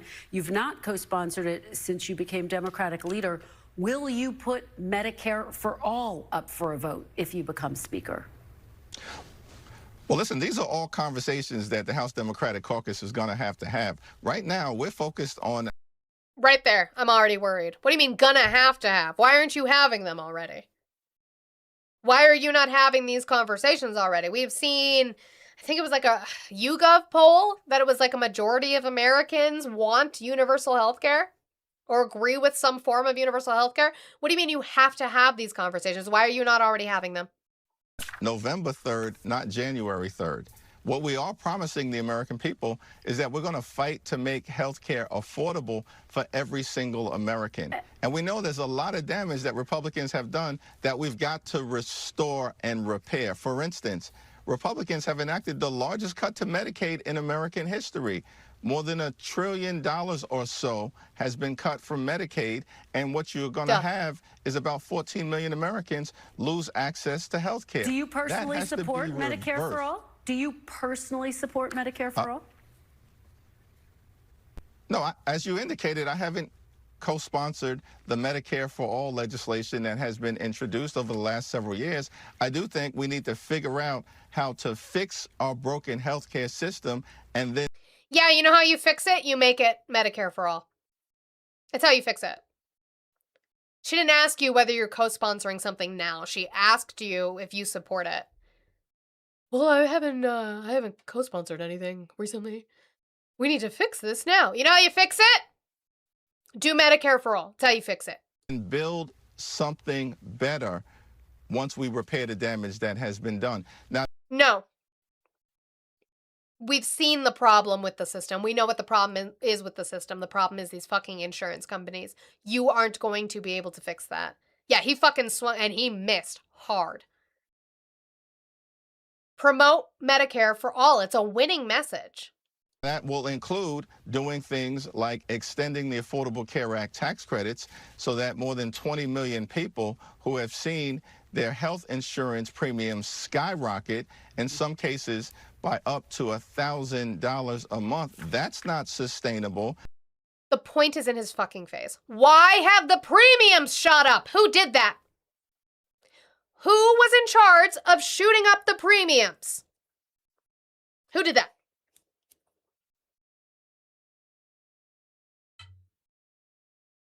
Insurance companies did that.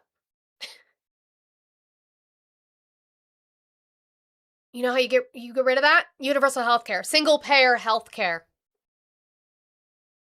No pay at point of purchase. And that's something that Donald Trump and Republicans have visited upon the American people. Just to be very clear, though, as a Democratic leader in the House, would you vote for or against Medicare for All? I think as you've indicated in your question to me, it's not legislation that I currently am co-sponsoring or that I support. Okay. But we do support the... If it was on the table, if you had it on the table for Medicare for All, it's on the floor of the House, how are you voting? Notion that we've got to find a path forward to fix our broken healthcare system and make healthcare affordable for every single American. All right, let's turn. We haven't discussed Medicare for All, but we'll work on the bare minimum. Yeah. And like I saw that Lanati and Are were looking it up. He won in a plus 50. Plus 50. He has no reason to be a fucking centrist like this. None. None at all. So then Ro Khanna, which is interesting. Ro Khanna represents one of the richest districts in California. Me and my husband watched. I can post it in the Discord if anybody would like, or I can have my husband post it in the Discord if anybody would like. It's like 45 minutes long. Ro Khanna did an NPR interview because they're kind of teeing up, rumored maybe that he might run presidential. I don't know. Obviously not confirmed, but he's been going out there and campaigning super hard for his seat anyway. And Ro Khanna represents one of the richest districts. They do ask him about his stock ownership because he also he's one of the Democrats, if not just congressional reps, who has the highest stock ownership, which again, I don't think anybody should be able to have stock ownership, but it seems like he's doing it in the way it's supposed to be. It's a diversified portfolio. He gets asked about that specifically, but again, one of the richest districts fighting against billionaires with like a 5% tax on billionaires in a way of a wealth tax. It's not high enough for me, but it's a start. I'll take it as a stepping stone, 5% wealth tax, and also advocates for Medicare for all. Why can he do that in a seat that is, although Democratic, can still be scary because of the amount of billionaires that are in his district? And Jeffries can't.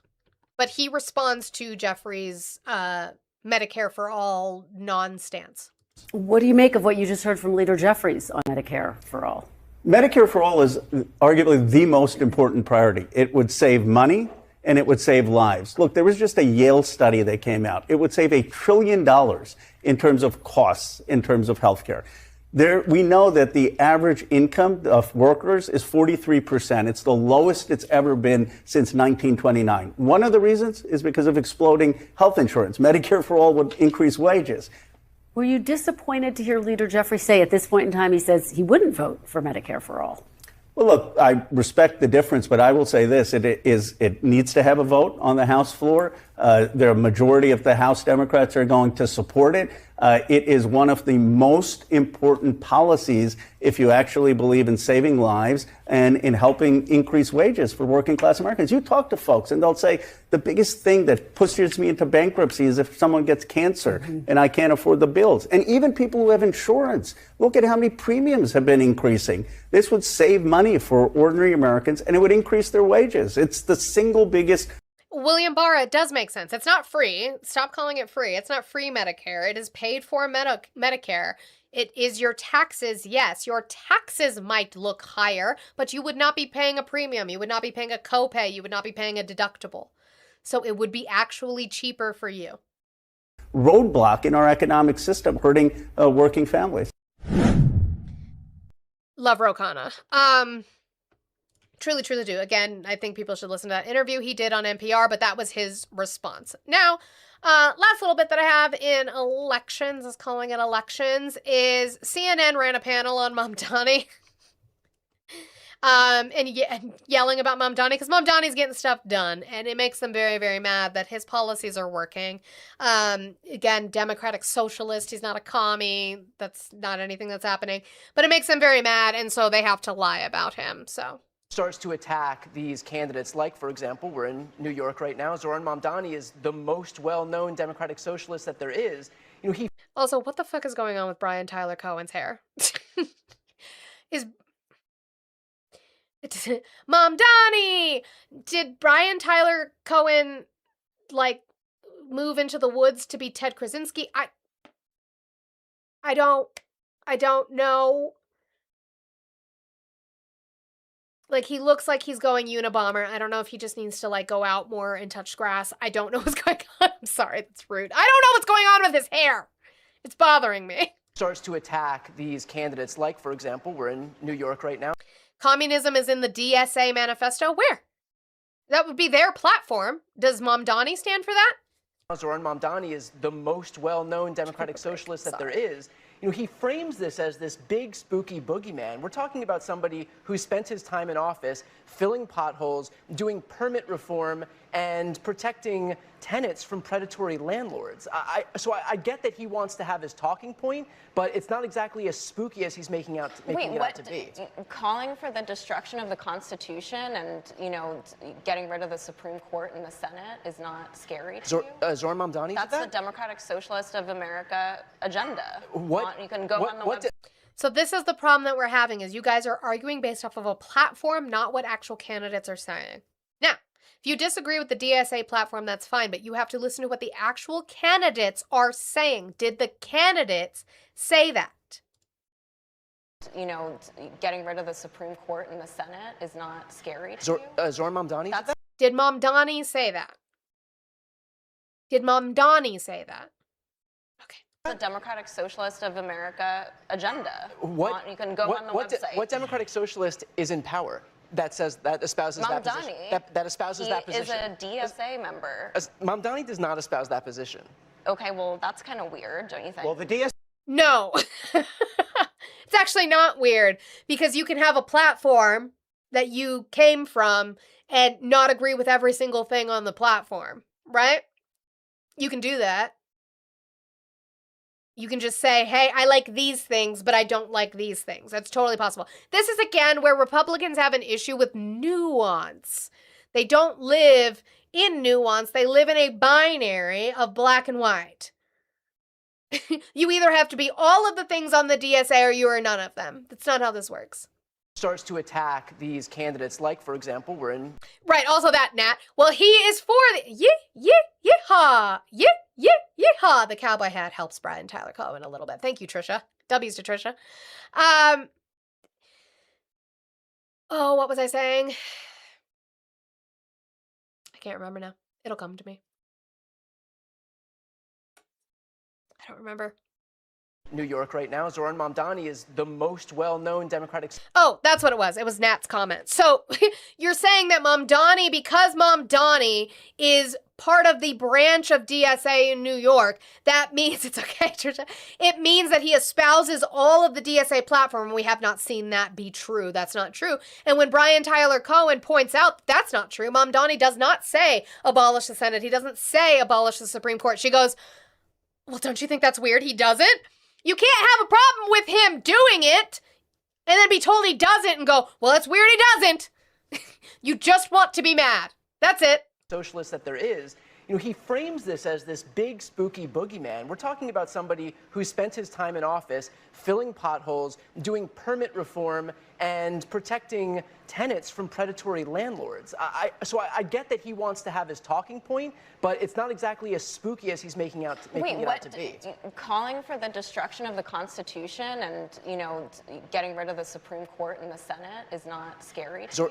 Zoran Mamdani did that? That's the Democratic Socialist of America agenda. You can go on the website. What Democratic Socialist is in power that espouses that position? That espouses that position. He is a DSA member. Mamdani espouses getting rid of the Constitution? That's interesting. Mamdani does not espouse that position. Okay, well, that's kind of weird, don't you think? Well, It's kind of weird. It's kind of weird that he doesn't think that we should get rid of the Constitution. We have to pull this video out again, I guess. Here's... The name is Mamdani. M-A-M-D-A-N-I. Okay, so we're just about out of time. I got to ask you, I noticed that you're turning 35 soon. Chevy, where is Islam unconstitutional? What portion of the Constitution makes Islam unconstitutional? Right? In a few months, yes. So you now hit one of the constitutional requirements to run for president. But there's another one that says you have to be a natural-born citizen. You were not born here. Yes. But do you think that's something that should be changed in the Constitution? It would take an amendment, but do you think that we should change that? No. No? I think the Constitution looks good the way it is. Just the way it is. Just the way it is. Oh my God, how dare Zoran Mamdani, that damn democratic socialist, how dare he come out and say that the Constitution is perfectly fine the way it is. Well, damn. I'm very excited to focus on New York City, but thank you for reminding me of my upcoming 35 mortality. years old. 35 years old. All right. Yes, sir. Mr. Mayor, thank you very much. Well, pleasure.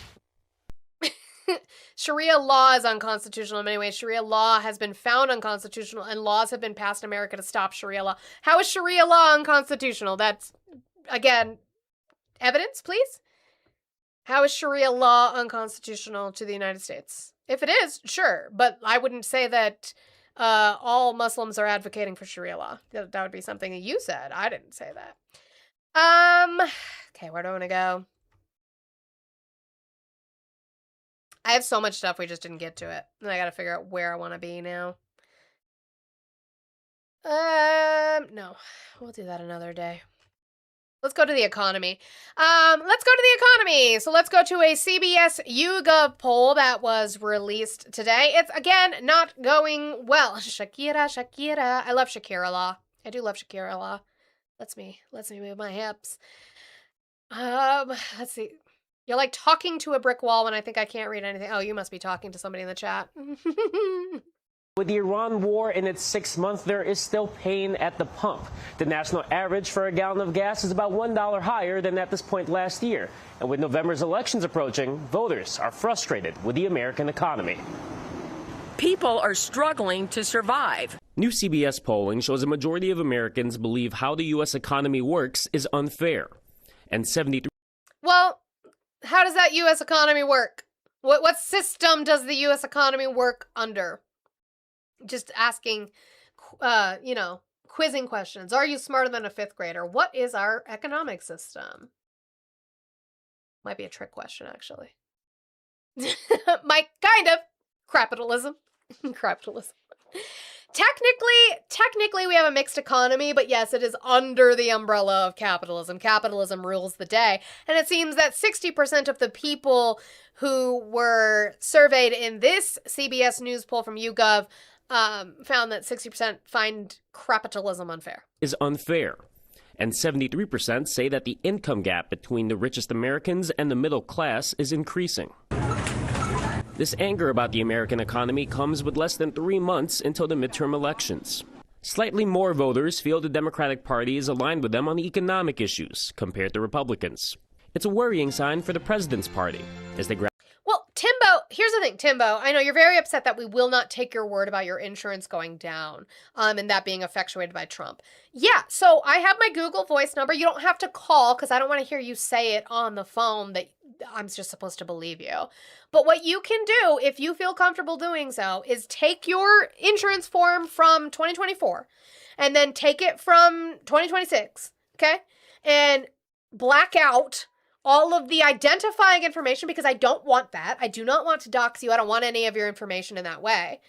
But you can text a picture of the 2024 one and the 2026 one without your information. I'm not in California. What? Okay, yeah, I'm in California. And without any of your identifiable information so that you can show me where your insurance cost has gone up or down. And you can send it to me in a text to that number on Google Voice. I can send it to somebody. I have a couple friends who work in medical billing and insurance, and then they can tell me if what you're saying is the truth. And maybe it is for you. But the majority of people have seen an increase in their insurance cost. Let's meet up. Yeah, no, thank you. Yeah, totally. I'm totally going to meet up with you. Why don't we meet at the Golden Gate Bridge in California? Because that's where I live.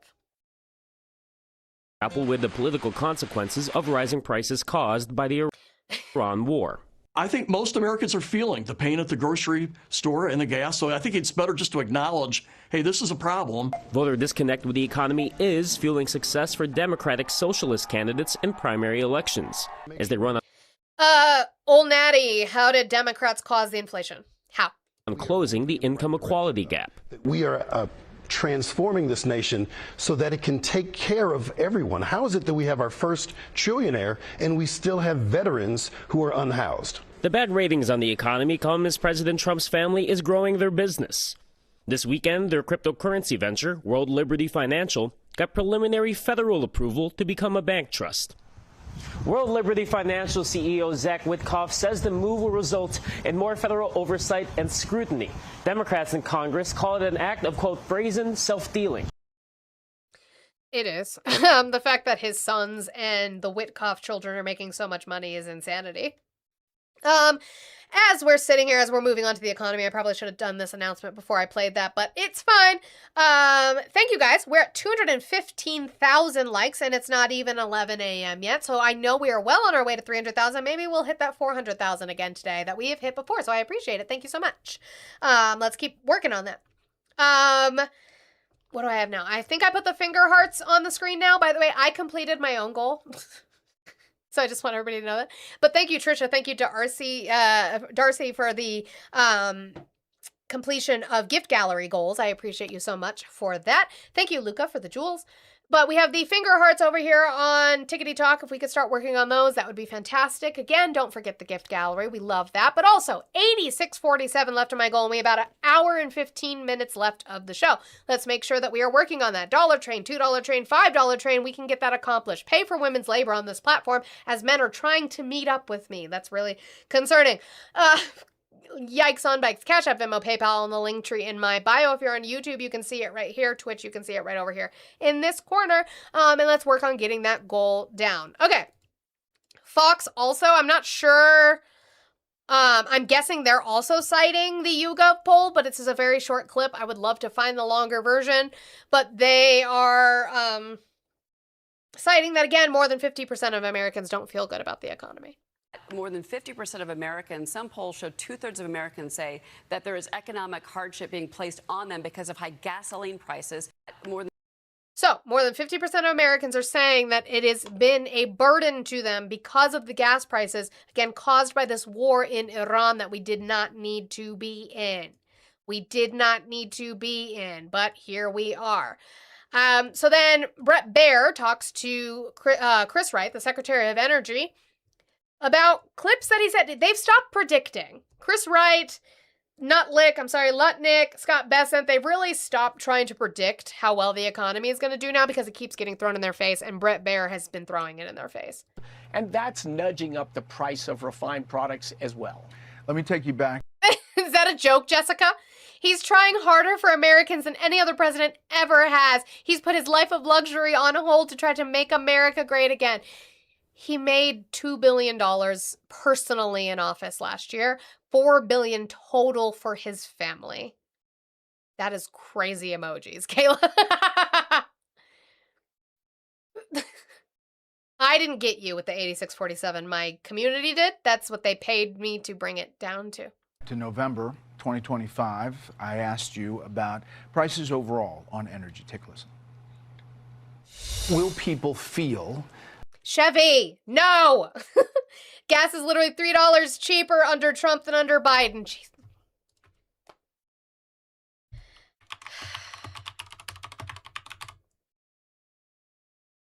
What? You see how it's purple?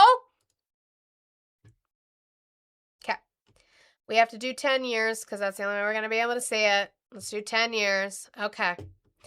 It's 3/21 right now. Joe Biden left office January of 2025. So let's find, ooh, look, perfect, the day. January of 2025, January 20th of 2025, Joe Biden walked out of the White House for the last time. $2.03 a gallon. It is currently, that's what this blue number is, it is currently $3.21 a gallon. Where's the $3 cheaper than when Biden left office? $3 cheaper than when Biden left? Oh, I'm sorry. Oh, I'm sorry. You want to talk about this one. Oh, still not $3 cheaper. You want to talk about this one. Where was the highest? Why won't it show it?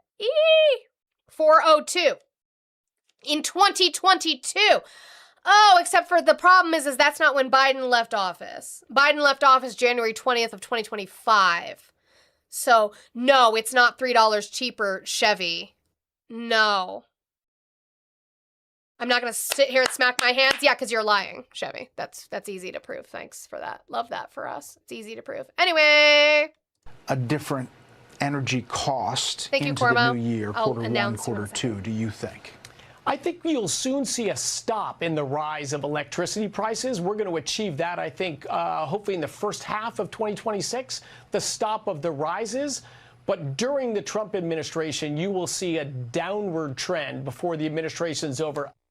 So energy inflation, according to the CPI, energy 14.7% up. Gasoline, and obviously we talked before the Iran. Guys, can you guys guess what Chevy responded to me with? Was it anything in regards to factual information, what Chevy responded with? No. And I bet you think there are 6 genders and that Islam is a peaceful religion. Dude, the gas is not $3 cheaper, and you just had to pivot to fear-mongering. That's all you guys have! You do not have a platform of stuff that would be beneficial for the American people. You have nothing. Nothing beneficial for the American people on the Republican platform, specifically under Trump. No, you have nothing. You have black and brown people are scary. You have transgender people are scary. That's it. That's all you have. Do better. Conflicts had started, and that's largely gasoline and fuel, but electricity and energy overall is up significantly. Oh, consumer price index year over year. Gasoline is up, fuel and oil are up, electricity is up, energy is up. Shocker. Yeah, look, as you can see in that electricity price number, that's just a hair. You don't even have the balls to call me, Chevy. So you don't have any facts. You want to have a real conversation. Your real conversation is based off of your anecdotal evidence and your feelings. I just showed you facts. Over the rate of inflation. And of course, electricity is a battleship. All of the new capacity that's coming online right now was permitted during the Biden administration. And they essentially only permitted wind and solar that are mostly forces to drive up electricity prices. But we have all sorts. How? How does that drive up electricity prices by using wind and solar? It's an alternative form of energy. It would bring prices down. Of massive amounts of new natural gas generation capacity online. We have uprates on nuclear power plants. We have restarts of nuclear power plants. All of the things that need to happen to stop the rise of electricity prices, they're underway. And you've seen announcements across many states of multi-year freezes on electricity prices, a few even announced declines. So absolutely, things are going in the right direction. A ton of communities have already seen the end of electricity price rises, and we want to bring that across the whole country, and we will.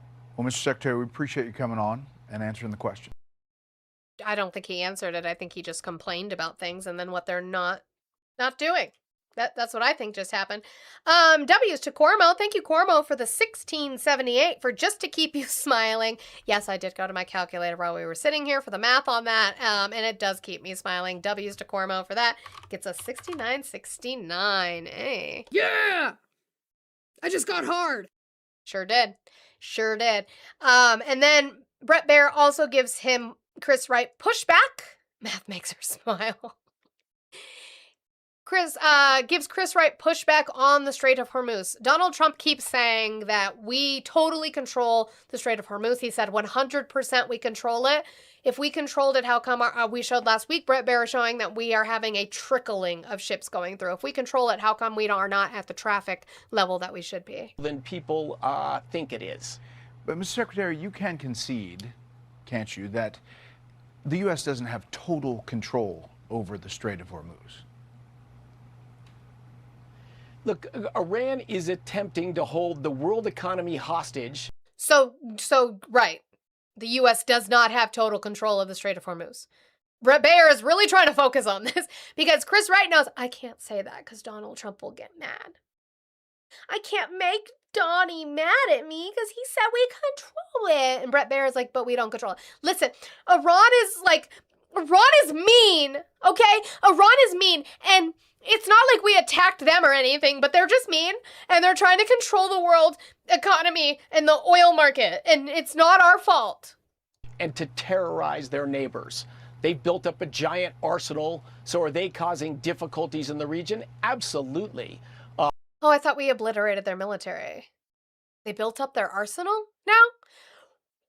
Get your guys' talking points together. Apparently they're not in meeting rooms together because now you're disagreeing with the president. Are you wrong or is the president? I'm not sure which one. They built up an arsenal to be able to give us trouble in the Strait of Hormuz or we obliterated their military. Which one is it? But they have a losing strategy. At the end, that will lead to the collapse of this regime in Iran as their economy gets strangled. But are they causing some difficulties for their neighbors and the world economy? Absolutely. But their ability to cause difficulties are declining. Our ability to escort and bring products out of that region is growing. They apparently not. Have sort of one card, and it's shrinking in size. That does not sound like total control, but you have live. Even Brett Baer from Fox is not buying your bullshit. Doesn't sound like total control, but I guess if you want to say that, that's fine. That's your people. Brett Baer's your guy, and he's like, I don't think that is what it is. But sure. W's to Chicky for the 202 with the shrug emoji, the 202. Chicky hates me, but loves y'all. Thank you, Chicky, for that. That makes the number left today 6767. We haven't done that one in a while. We have not done that number in a while. Thank you, Chicky. Can we get L's for Chicky? How dare you? Dare you say such a thing? But as another shocker to no one in the economy, lumber costs are up, and it's because of Biden. Just kidding. It's because of tariffs. Lumber prices are spiking to a 4-year high this summer, driven by tariffs on Canadian lumber and a supply squeeze. Let's look at some big winners in the sector since just June 1st. Boise Cascade is one of them, along with Universal Forest Products. The world's largest private owner of timberlands is Weyerhaeuser, and that one is moving higher as well. All three of them since June. Boise up 20%, Universal up 12%. Thank you for calling the stream. Can I get your age, state, and who you voted for? 32, Louisiana, Donald Trump. Okay, what'd you call in about? To tell you that Trump wins again How so? every day. How'd he win? He did, With what? with everything. Randy, how many phone calls are you, or how many numbers are you going to make to call me that I have to turn into the FBI and my local police department? We win. Randy, how many phone numbers are you going to make that I have to turn into the police department? Donald Trump.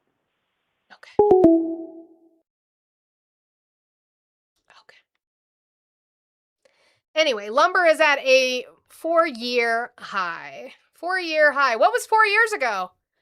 Can anybody tell me what year 4 years ago was? MAGA should be able to tell me because it's their favorite year. They lived and died in their favorite year. So what year is 4 years ago? If we're at a 4-year high. 2022. 2022 when we were having 2020. Doing MAGA math. 2022 when, prices were high because we were having issues with supply chain thanks to the pandemic. I wouldn't put that blame on really anybody. But we're at a 4-year high now because of tariffs. Tariffs, 2022 after death. But was I right? June, Boise up 20%, Universal up 12%, Weyerhaeuser up 1%. While high lumber prices are benefiting publicly traded companies, smaller private lumber outfits are having to get really creative to stay afloat. Because it's bad. It's really bad. It's bad. It's bad. It's really, really bad. Sorry, my ADHD, I apologize. Unsupervised, thank you for the compliment. You asked, is she even old enough to vote? That makes my 35-year-old heart feel so much better. Thank you. Thank you. Lack sustained engagement. How am I didn't do that. They did that. That's not on me. Damn. What'd I do? TikTok? You guys are tapping the screen, so I don't know what the issue is we're not having engagement. I don't know what's going on with that, but sure. We're still in economy, but hold on one second. Let me bring this up. Thank you so much, Super Magnum, for the $20 super chat. Said, where is all the facts that gas, electricity, food is gone down? So the facts and your Iran has nothing but the stupid oil. Trump tried to do the same as Bush on the Gulf War, but we won that, and Trump didn't win nothing. Yeah. And I would say we necessarily didn't win the Gulf either. We just made a lot of enemies in the Middle East, thanks to the Gulf War. and traumatized a shit ton of veterans like my father, who ended up with seizures for that. Love that. And died because of it. Yes, I got a dead dad one in there. Good for me. We try every day to include my father in conversations. Listen, do you think he has a genie butt and he's sitting next to me, maybe? My dad wouldn't talk about bets and parlays, though. That's not something he did, but I'm just asking. I'll put you on a t-shirt. Vance, you guys, this is Manny's fault. If this was Manny's idea, it's Manny's fault. I blame Manny. So let's go to Vance. Talking about oil being down. Now this is what they have now. They can no longer say that they've lowered gas prices from Biden, even though you guys are still trying. What they do, was he rapping? What they do now is they try to say, well, the gas prices are better when the war started. For the benefit of the American people. And it really is twofold. It's ensuring that the Gulf countries continue to send oil and gas to the world economy so that we have energy price stability. That's obviously important for the American people. Yeah. I know that oil is down today, and it's way down from the highs in the early days of the conflict. Oh, well, don't talk about it anymore because it's down from the early days of the conflict, which Trump started. So give him claps for the fact that it's lower now than it was when he started this war. Again, he's putting out a fire that he caused, but give him a pat on the back for that, please. That's goal number one. Keep oil and gas cheap for Americans all over our country. And then obviously goal number two is ensure that Iran never gets a nuclear weapon. I feel confident we're accomplishing both of those goals, but it's I thought we accomplished all our objectives. That's what Trump and Pete Hegseth said, that we accomplished all our objectives. I guess we haven't. Okay.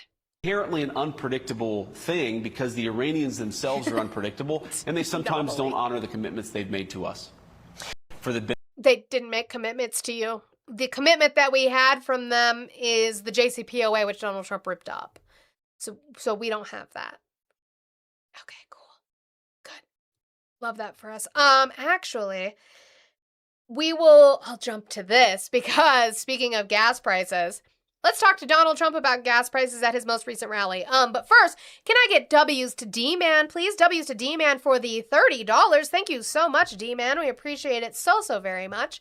Thank you for being a huge supporter here on this platform. I appreciate it. Guys, brings us down to 37.67 left in the goal, with about an hour left in the show. So Donald Trump did a rally. I have lots of other clips from that as well. But let's talk about his initial promise, since you guys seem to forget. Thank you so much, Mouse, for the jewels. I appreciate you. You guys seem to forget his initial promise. Oh, yay, my appeal was approved. Yay! Yay! His initial promise versus what he just said this weekend. Bring up. We will become energy independent shortly after, but start also on day one, drill, baby, drill. We're going to bring your electric prices way down. We're going to bring your energy prices way down. Gasoline will be back to $2 and maybe even less than that. So I just say this.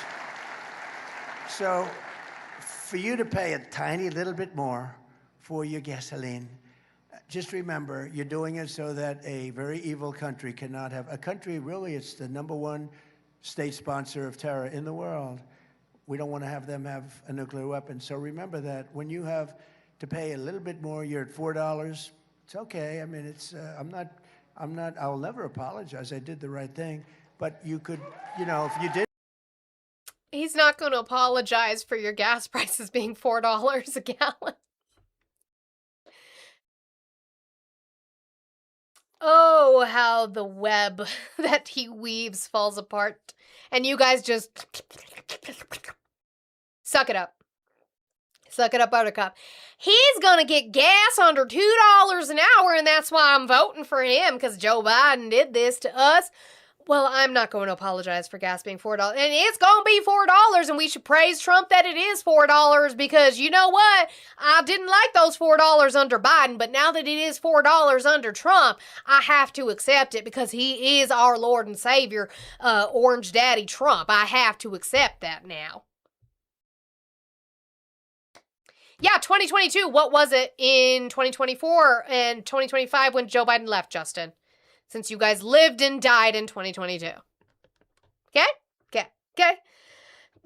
Eli, they keep you very busy. I'm not doing it. I promise. It's not me. I'm just being a theater kid and a thespian, and it just bites me in the ass. Just bites me in the ass. I'm the most condescending person on the internet? Yes. Love that for me. Anyway, the economy's going great. Now, to be fair, I don't know that I put this on Trump. What I do say is that Trump and Brooke Rollins lie about it. That's the issue that I have.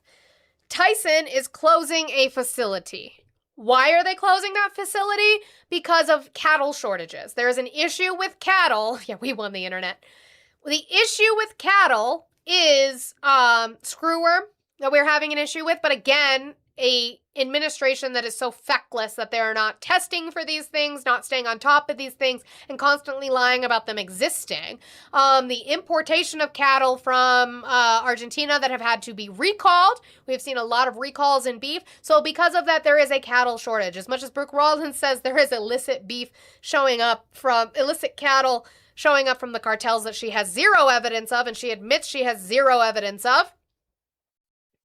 Plants are closing because of a lack of cattle, a shortage of cattle. That is that word you guys love, supply and demand. I don't necessarily put that on Trump. What I do put on Trump is the fact that him, Brooke Rollins, who is in charge of the USDA, come out and lie and say that everything is fine, everything is doing well, we only have a few cases of screwworm. Sure, there's a recall on beef, but it's not that big of a deal. Obviously it is because people are losing their jobs. People started fighting, people were yelling, people were crying. The Tyson facility. Yeah, you can put a political question in the chat. I'll read it. Facility in Joslin is shutting down, leaving more than 2,500 people scrambling. This is the letter those workers got this afternoon confirming the plant's permanent closure. Workers will get paid for the next 2 months, but the job some have leaned on for years is gone. The Tyson Foods plant is located in Joslin. That plant began operations in 1983 under the ownership of Iowa Beef Processors. You can tell by the map it was a central part to the local and regional economy. But why is a company that's called the area home for so long closing its doors with next to no notice? Well, the breadcrumbs were public as of about 10 days ago on the company's earnings call. Tyson told shareholders they expect losses around $650 million this fiscal year in its beef processing sector alone. Company officials claim cattle shortages and high livestock costs are to blame for that massive loss. But that reasoning doesn't do much for the workers who now only have a few weeks to find where their next paycheck is coming from. KWQC's Elizabeth Ruggiero talked to some of those workers who learned their career at Tyson was over. For decades, the Tyson complex in Joslin has been the heartbeat of this. That's a crazy, yeah. It's a crazy way to talk about the deaths of people, Vironics. That's, my God. What caused the cattle shortage? I said that. There is an issue with screwworm in the cattle. There's also an issue with recalls from the Argentinian beef that we have been importing. There's been recalls on it for, what was it? Salmonella was the beef, I think, most recently. I can't keep up. Because now we recalled more eggs. I can't even fucking keep up. We just can't eat. It's very fun for us right now. But a lot of it is screwworm, which again, I'm not putting on Trump. What I am putting on Trump and the USDA is how they have been lying about it and covering it up. Brooke Rollins has been out there most days saying that, yeah, there's screwworm, but not a lot of cases. It's not that big of a deal. Apparently it is. Community. But that beat went silent this afternoon. As workers arrived for their shift, they weren't sent to the production line. They were funneled into the cafeteria to receive a letter that many say felt like a betrayal. People started fighting, people were yelling, people were crying. I know people that have been here for 30 plus years. Yeah, they laid off inspectors. Thank you, Chris. I know people that have been here as little as 3 days. Tyson says the decision comes down to economics, rising beef prices, and lack of cattle. But for the 2,700 people who work behind these gates, the why doesn't matter as much as the what now. While they'll be paid through October, the loss of health insurance and steady work is a reality that is starting to sink in. It's devastating. All these people without jobs, they take medication that costs $300 a month. and insurance don't cover. Now I have to weigh in on that. I have to watch what I do, I guess. I don't know. Rita Newton has been with Tyson for 11 years. She says the plant felt like a family that's now being split up for a company's bottom line. Though workers' new contract talks stalled this summer, an announcement like this didn't seem like a remote possibility. How do you just drop, a bomb like that in a day? People coming in for their shift and, guess what? Go home. No more job. People leaving today from work are getting stopped. Hey, don't come back tomorrow. How do you do that to people? A company that brought thousands of people down this road every day is expected to be a ghost town by Monday, with no plans to replace it anytime soon. It's a big deal because one facility closed. Yes, a facility that had been open since the 70s or 80s? Yeah, that is a big deal. It is. In Joslyn, Elizabeth Ruggiero, KWQC TV 6 News. The Tyson closure even got the attention of Governor J.B. Pritzker. While he offered support and resources to the affected workers, he put the blame on cattle prices squarely on the Trump administration between the war in Iran and tariffs. Meanwhile, Republican State Senator Lee Ariano Jr. feels there's a different place to put the blame. He says the Tyson closure is a reflection of Illinois' business climate and believes the state will stay in a tailspin unless changes happen soon. All these Tyson employees were given their final paychecks and they were paid for up to 60 days after the closure. So what caused this actually to close? Tyson cited one of the most historic cattle shortages the country has ever experienced. Recent USDA data says that this is going to continue. Supplies will stay tight. The U.S. cattle herd is nearing a 75-year low for beef cattle.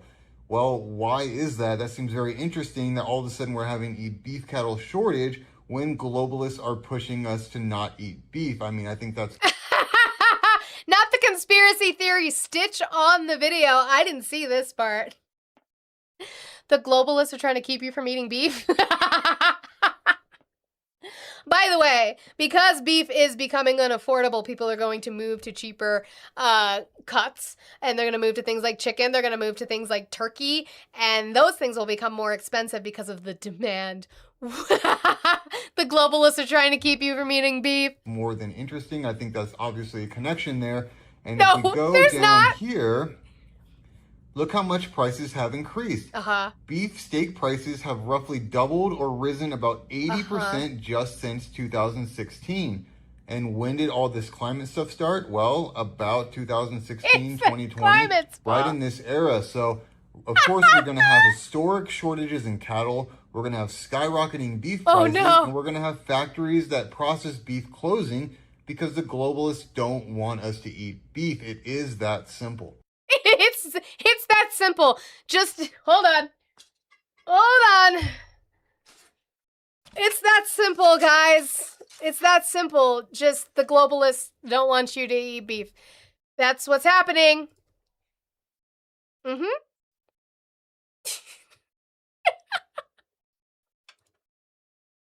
It's not screwworm. It's not the recalls. It's the globalists. Are the globalists in the room with us? They're always in the room with you because it's anti-Semitism. That's what that was. Globalist is just a term for that. Okay. Mike Johnson is asked, what do you tell a young person who's finding life unaffordable, who is becoming disenchanted? Come on, Mike Johnson. What do you have to say to that? For everyone, if you're a young person watching this and you're disenchanted and you can't afford a home and you're having trouble with healthcare and you feel failed. World Health Organization wants you eating insects instead of beef. I've not seen where they've said instead of, unless it is more affordable option. Yeah, guess what? Don't know if you know this. Bugs are actually a huge source of protein. They are a superfood and they are more accessible than beef is. It is more climate conscious. It's more monetary conscious. All of those things actually make sense. You don't have to like it, but that is just the facts of the situation. 6, 7. Thank you, Chris. by the economy. What is the Republican alternative to the socialists, which might be alluring to someone who doesn't have the education about? Actually, real quick, I'll go back and have her ask this question again because I wanted to make sure I did answer this question. Thank you. I'm going to say Macho of Lairdrip because I'm. You asked me if I believe that MAGA is a cult. MAGA in and of itself are people who identify as MAGA. Yes, I do. I think you can look. You can look through what kind of makes a cult. I think, yes, a lot of what we see for cults are a religious aspect tied to it. We don't necessarily see that, but you do always have some form of a charismatic leader. You have to doubt your doubts and trust your faith, right? If you have any kind of doubts about your leader and the movement, you need to doubt those doubts, but never doubt your faith in the man or your principles of the community, right? I absolutely think that we'll see studies in the future of what MAGA did to people's brains and how cult-like it was. This is not political anymore. These people just firmly in their core believe in this man. Not necessarily what he does, but anything he says. We can see that with how they fight against the 34 felonies that he was convicted of, right? I have spent time where I will spend 45 minutes talking to someone who wants to relitigate the case, where even if Donald Trump was not convicted of the 34 felonies, he was. But even if he was not, how does this 45-minute conversation about his felonies do anything for the American people? So it's not political. For them, what it is it's about defending Trump. That is cult-like behavior, is defending your charismatic leader. Because that has nothing to do with politics. Whether he's guilty or not guilty of 34 felonies doesn't have to do with politics other than the fact that you guys say you're for law and order and you voted for a felon.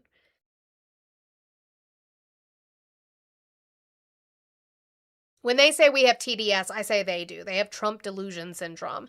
They cannot come out of it for some reason.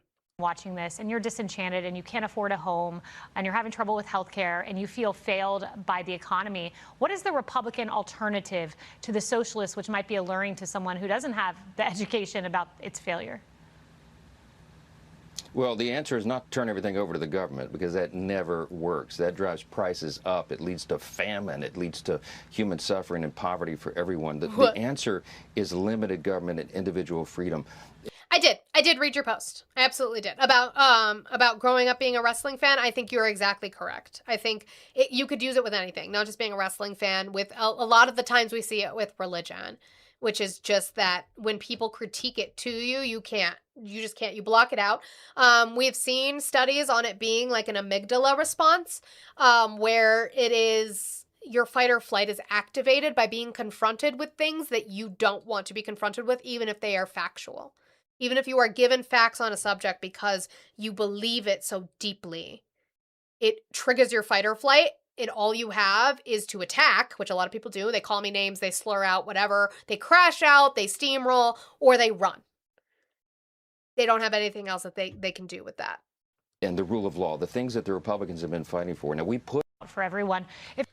So what was his solution? I'm still waiting for what his solution was. Which might be alluring to someone who doesn't have the education about its failure.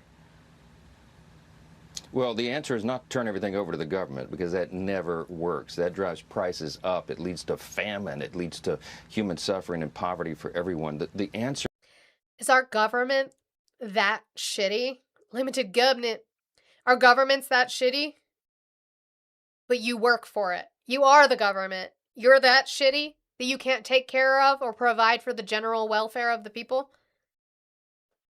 If this is limited government under this administration, God knows what else their plans are. This is the most overreach government I think we've had in a long time. And I say that being a fan of FDR, who used a lot of executive privilege he probably should not have been able to use constitutionally. Is limited government and individual freedom. Incorrect, and the rule of law, the things that the Republicans have been fighting for. Now, we put for everyone. If you're a young government doesn't work. Okay, sure, you can say that. Need to put that back. All right, we're gonna get to this video that I said we had, which is a more perfect union video on insurance companies skyrocketing costs in record profit. So this is about a 16-minute video, which means TikTok's not going to be very happy. I'm going to try and interrupt it where I can, but a lot of the times they say things better than I do, so I prefer to just have them play through it. So keep doing the good things. As we're sitting here, we are at 255,000 likes. It seems we've slowed down a little bit. Let's make sure we are working on getting to that 300,000 mark before I end today. I would appreciate it so very much. Guys, we still have the finger hearts. If we could start working on some of those finger hearts, if you have the means in your TikTok coin purse to do so, I would appreciate it so very much. If you're watching on YouTube and you have not hit that thumbs up, I would appreciate it if you hit that thumbs up button. The government doesn't work. Coming from the government, exactly. Then I don't want them in that job. That's the thing. Like Mike Johnson, if you don't believe in the government, you probably shouldn't work for the government. That would be my stance. But yeah, if you're over on YouTube and you have not hit that thumbs up, I would appreciate it if you do so. Guys, we have 3767 left in the goal today. Let's make sure that we are working on it. We have about 40 minutes left, not quite the 30 yet. And Cash App, Venmo, PayPal on the link tree in my bio. Let's dollar train, $2 train to get that down. I know that we can. But more perfect union in insurance.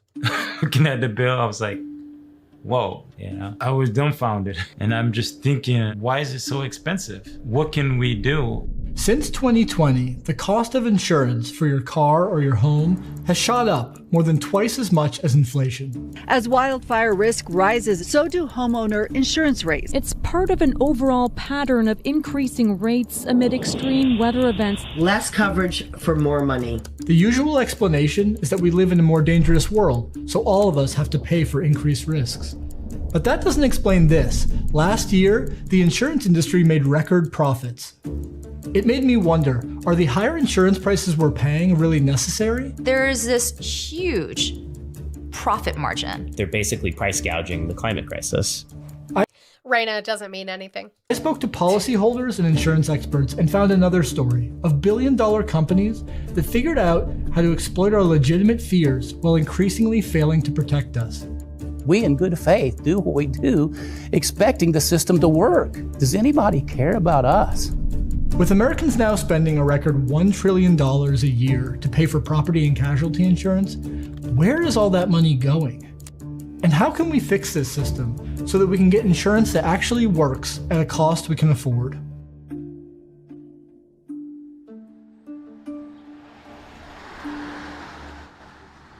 Hi, Sam. Nice to meet you. Thanks for having me. Taking care of my family right now, it's been very challenging. I'll say, okay, to my wife, can you do this, pay this on the car payment? I do the home insurance, the car insurance, the mortgage. Jason Minot lives in northern New Jersey. In 2021, he and his wife bought a house and started looking for insurance. Shopped around a lot. The best option they could find cost $800 a year. Now, 5 years later, the cost is nearly $3,000. My older son, we had him in karate. We had to take him out of that. I would like to put my kids in extra activities, but we cannot really afford that. Home insurance makes up more than 10% of the average US mortgage payment, up from 5% 20 years ago. There are concrete reasons for the increase. Here in New Jersey, storms like Hurricane Ida have caused billions in damage. In fact, Hurricane Ida damaged Jason's house, and he had to spend about $20,000 to repair it. But that money came mostly out of his own pocket. He says his insurance company denied his claim, citing existing wear and tear, and sent him a check for only $1,900. Shocker! Insurance companies' jobs, once again, is to deny. It's how they keep their money. I feel cheated. Why myself and my... See, Peter is exemplifying the cult behavior. Completely politically motivated kangaroo court, just like the ridiculous attempts to impeach. He was impeached twice. That happened. He just was not removed. Okay. He was acquitted in the Senate. And it was not politically motivated that he had 34 counts of falsifying business records. And even if he did, even if it was, how does that affect you? How does it affect you at your dinner table with your family, Peter? My family and others has to pay so much expensive insurance premium, and still at the end we don't get. Also, once again, I'm being accused of attempting to take Trump's life, which is an interesting thing because I damn sure didn't do that. I've never been to Pennsylvania. Never been. I've been to Florida, but I wasn't in that part of Florida during that time. When did I do this? I didn't do fucking shit. The protection that we pay for. What we found was the prices are going up, but they don't need to be going up. The margins are huge. Brian Shearer is a former official at the Consumer Financial Protection Bureau. He recently published a report about the property and casualty insurance industry, aka P&C insurance. Property and casualty insurance is effectively everything other than health insurance and life insurance. Brian looked at how much money P&C insurance companies take in from customers. Barbara, how did the Democrats cause this? Who was my favorite wrestler growing up? I didn't watch wrestling, to be fair. That wasn't really something we did in our house. In premiums versus how much they pay out in claims. That statistic is called the loss ratio. You can tell whether insurance is overpriced by looking at the loss ratios. Take a group of homeowners buying home insurance. Insurance companies sell to them based on risk, pricing in the probability of disasters. Over the year, the insurance companies pay out a certain amount of that. The closer the loss ratio is to 100, the fairer the price for consumers. Use the right use of your, please. Getting fat? Oh, okay. Between the 70s and the 80s, there was an average of... Vironics, they did not have to determine the predicate crime. You know that. I know you're smart enough to know that. The jury did not have to determine the predicate crime. They just had to say that there was one. About 80% loss ratios, and in fact, it even spiked up to close to 90% on several occasions. But in the last 2 decades, loss ratios have dropped.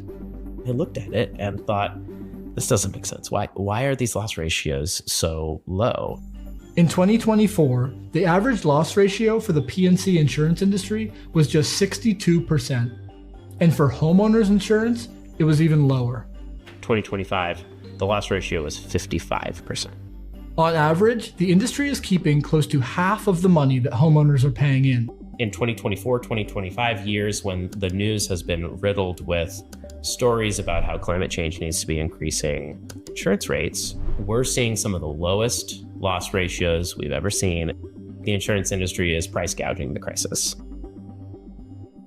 In response to Brian's report, the American Property Casualty Insurance Association said that low And what's interesting is during disasters, we've actually seen where governors will institute and the legislature will institute laws when you have a natural disaster that has been declared a national emergency. They will institute that the stores cannot price gouge on necessary goods, on water, on food, on toilet paper, like on diapers, which is insane that they even have to do that.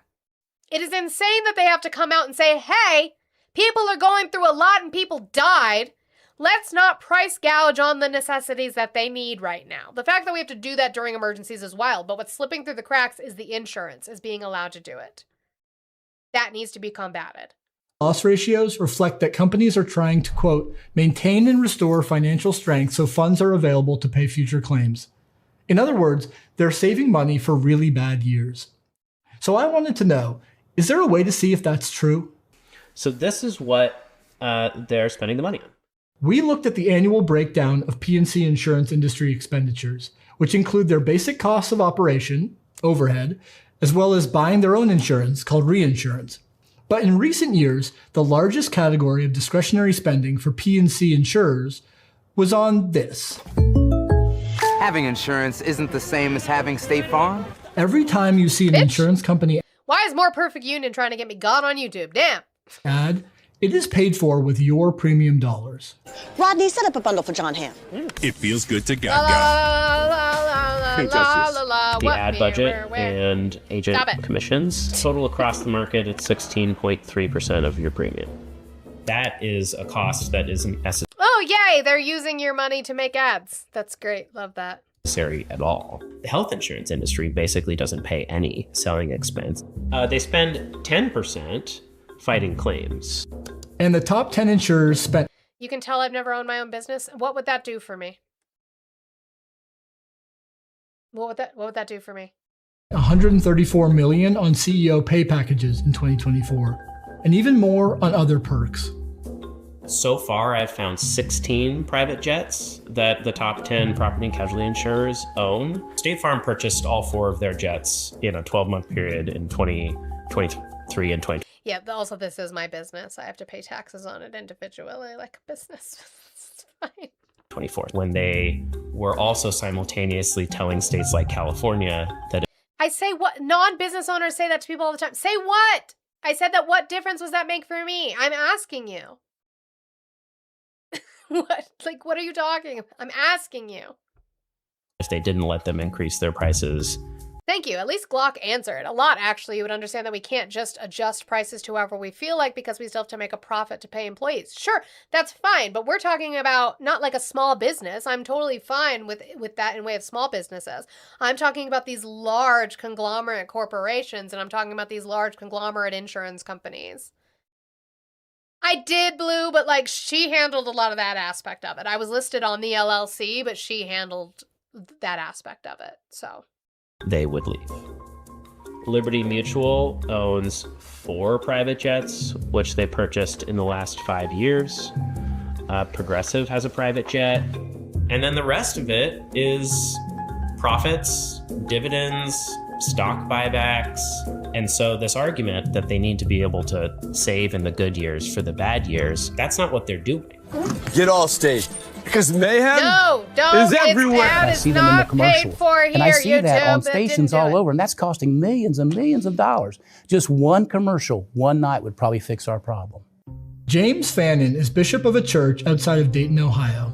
I met him and his daughter Teresa through an organization that helps policyholders with insurance claims. Hi, it's Teresa. Yes, thank you for coming. Last spring, a powerful storm blew off part of the church's roof. I was devastated. It looked like a tornado had just ripped through the inside of the church. And the ceiling tiles, the insulation. So I immediately called the insurance company. The church had insurance with State Farm, the largest P&C insurer, covering up to $2.2 million for the building and its contents. We put our report together with pictures and videos. The church hired Barry Deem, an insurance adjuster, to file a claim with State Farm. He documented that to replace the church's pews would cost $110,000. They just said, we're going to pay $25,000. And they didn't put a report together. They had no pictures. And we have a complete report that says this is the damage. This is what it takes to replace it. And they just said no. Altogether, the church estimates it still needs $590,000 to rebuild. But in a claims process that has dragged out for over a year, State Farm has only offered to pay $167,000 of that. What was your reaction when you heard that number? Laughed hysterically because it's so sad. In the spring, State Farm sent an ultimatum. I got a letter from the insurance company that said, as of July 22nd, if we didn't get the external and internal church fixed and repaired, it was up to us to pay for it, that they were going to cancel our insurance. And it's like you look in the mirror and say, wait a minute, if we'd have had the money to fix it, we wouldn't have needed the insurance. There's Ohio code that states you have so many days to respond, so many days to write a check, so many days to investigate. But nobody's holding the insurance companies accountable, and they know that. In response, State Farm said it can't share specific details about any case, but that it's been working with our customer and their public adjuster to provide all benefits available under the policy. Last year, the 5 biggest home insurers didn't pay out on 44% of claims resolved. That's nearly half of all claims filed, a coin flip on whether your insurance company actually protects you. They've decreased the quality of coverage. They've made us assume more of the risk. They've found ways to cut off the claims payments that we're counting on. What's interesting to me is I only see like one person who's trying to defend the insurance companies right now. Again, this is another one of those topics that I think a lot of people, regardless of your political affiliation, can get on board with, is that insurance companies, most of the time, are scammy. They come off as scammy, conny, and that they charge you way too much without willing to pay that back out to you. So that is something that we can come on board with. Let's find candidates, whether that meet your political affiliation or not, that are advocating for going after and holding accountable these insurance companies. We can find common ground there. Go after them. And exactly, Benjamin. It's not about being anti-corporate like Republicans are trying to claim. It's not necessarily about being anti-corporate. It's about ensuring that they're insuring. Like, you're an insurance company, and yet here you are raking in the money while people are not getting the benefit of the coverage that they are paying for. We should be able to do that. While we're sitting here, W's, my goal is completed. Thank you so much to Patrick for the 10. You said broligarch-driven hyper-capitalism can very well Hunger Games our lives eventually. Yes. Remember, Suzanne Collins only writes when she has something to say, and she writes about things that are very, very specific to the capitalist experience. If you guys do not know that Panem is America, I don't know how to help you. If you don't know that Reaping Day is July 4th, I don't know how to help you. It's been screaming in your face. The truth is stranger than fiction. They've been yelling about it for decades about what crony capitalism can do. And here we are still licking the boot for some reason. But thank you, Patrick. I appreciate that. And also thank you, D-Man, for the 40. So between you and Patrick, you guys have well completed my goal for today. And I appreciate you guys so much for that. Now we just need to work on taps to get that 300,000 out of here. Maybe we can hit 350 before we end today. But you guys only have 30 minutes. Do you know you have 30 minutes? Are you kidding me? 30, yes. Thank you guys. I appreciate you so much for completing out my goal. As I said, I don't get paid on this platform. Apparently I do. Thank you guys for paying for women's labor. I appreciate you guys every single day. Doug Heller is a consumer advocate who's worked on insurance reform for years.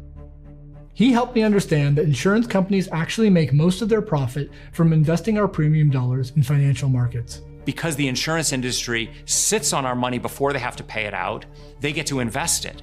So if they can hold off on paying claims, then that's profit for them.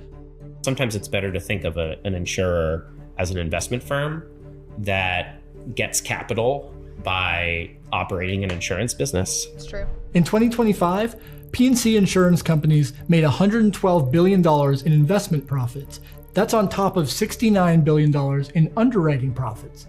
Warren Buffett is the head of Berkshire Hathaway, and Berkshire Hathaway is one of the largest insurers in America because they own Geico and other insurance companies. And he says things like, the insurance business is unique among big businesses in America because people give us money that we get to invest, and we don't have to give them any of those investments back. And on years in which we pay out less in claims and expenses than we take in, people are actually paying us to invest their money and keep all the returns. The result is that insurance companies increasingly behave like investment firms, raising prices or dropping coverage as much in response to financial market conditions as real-world risks. Their true business is actually that they're institutional investors, they're banks. I want the insurance industry to pay you interest every day they deny, delay, or underpay a claim to create a financial disincentive from keeping our money. Gregory, what is socialism?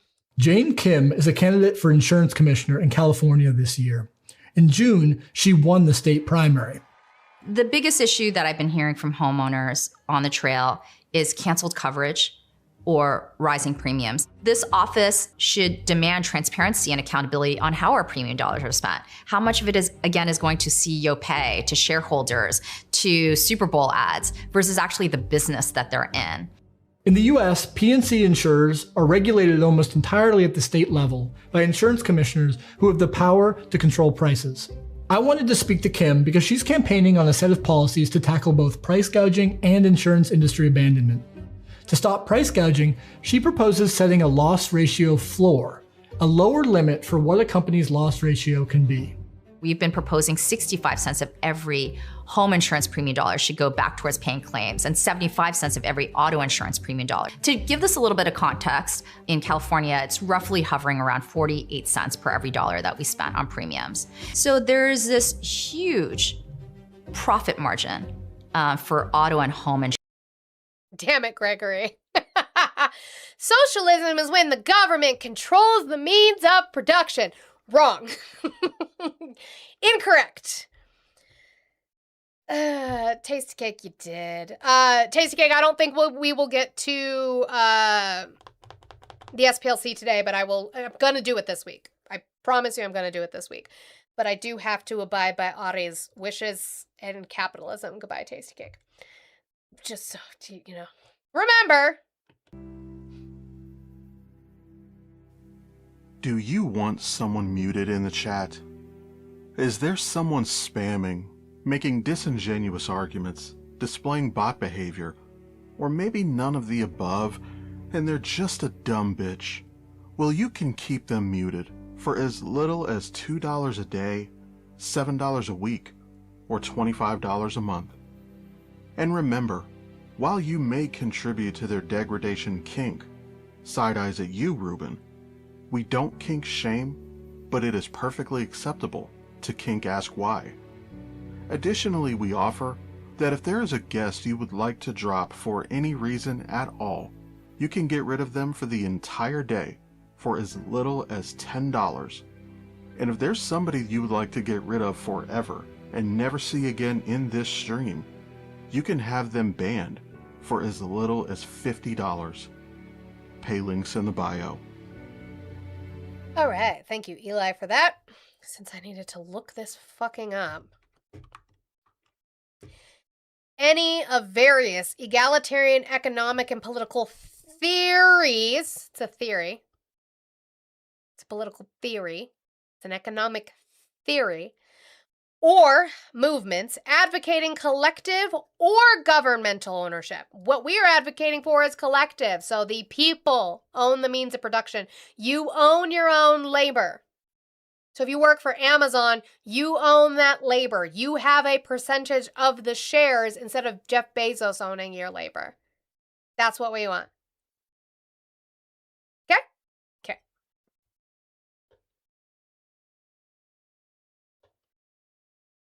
Oops, go back. Insurance that is largely a form of theft from the average Californian. If you set a loss ratio floor, what that means is if the insurer overcharged you, you would get paid back. The insurer actually has to pay rebates back to all of the customers. When insurance commissioners have tried to regulate prices more actively in the past, P&C insurers have threatened to leave states if they don't get the rates they want. That's exactly what State Farm has been doing in California for the last several years. The insurance industry was saying that California is a market they can't survive in. And it is true. The insurance industry did have to and will continue to have to pay out huge claims for the Los Angeles fires. But between 2019 and 2024, California was one of the most profitable. I don't smoke, Gregory. I haven't smoked in years, which is actually interesting because I live in Colorado, but I actually don't. Makes my anxiety worse. So, nope. Profitable homeowners insurance markets in America. Right now, we have two choices here in California. We either let them raise their rates or they exit California. And that's not a healthy marketplace. That's a hostage situation. To address insurance industry abandonment, Kim is proposing something new, a single-payer disaster insurance policy for all Californians. It's modeled on similar programs in New Zealand, France, and Spain, which provide automatic and universal coverage against losses from natural disasters. If you think about it, I don't necessarily call myself a socialist. I call myself a leftist progressive, but there are a lot of socialist policies that I would advocate for. My friends say I'm the commie of the group. I am a lot more left than many, but I'm also very, very realistic.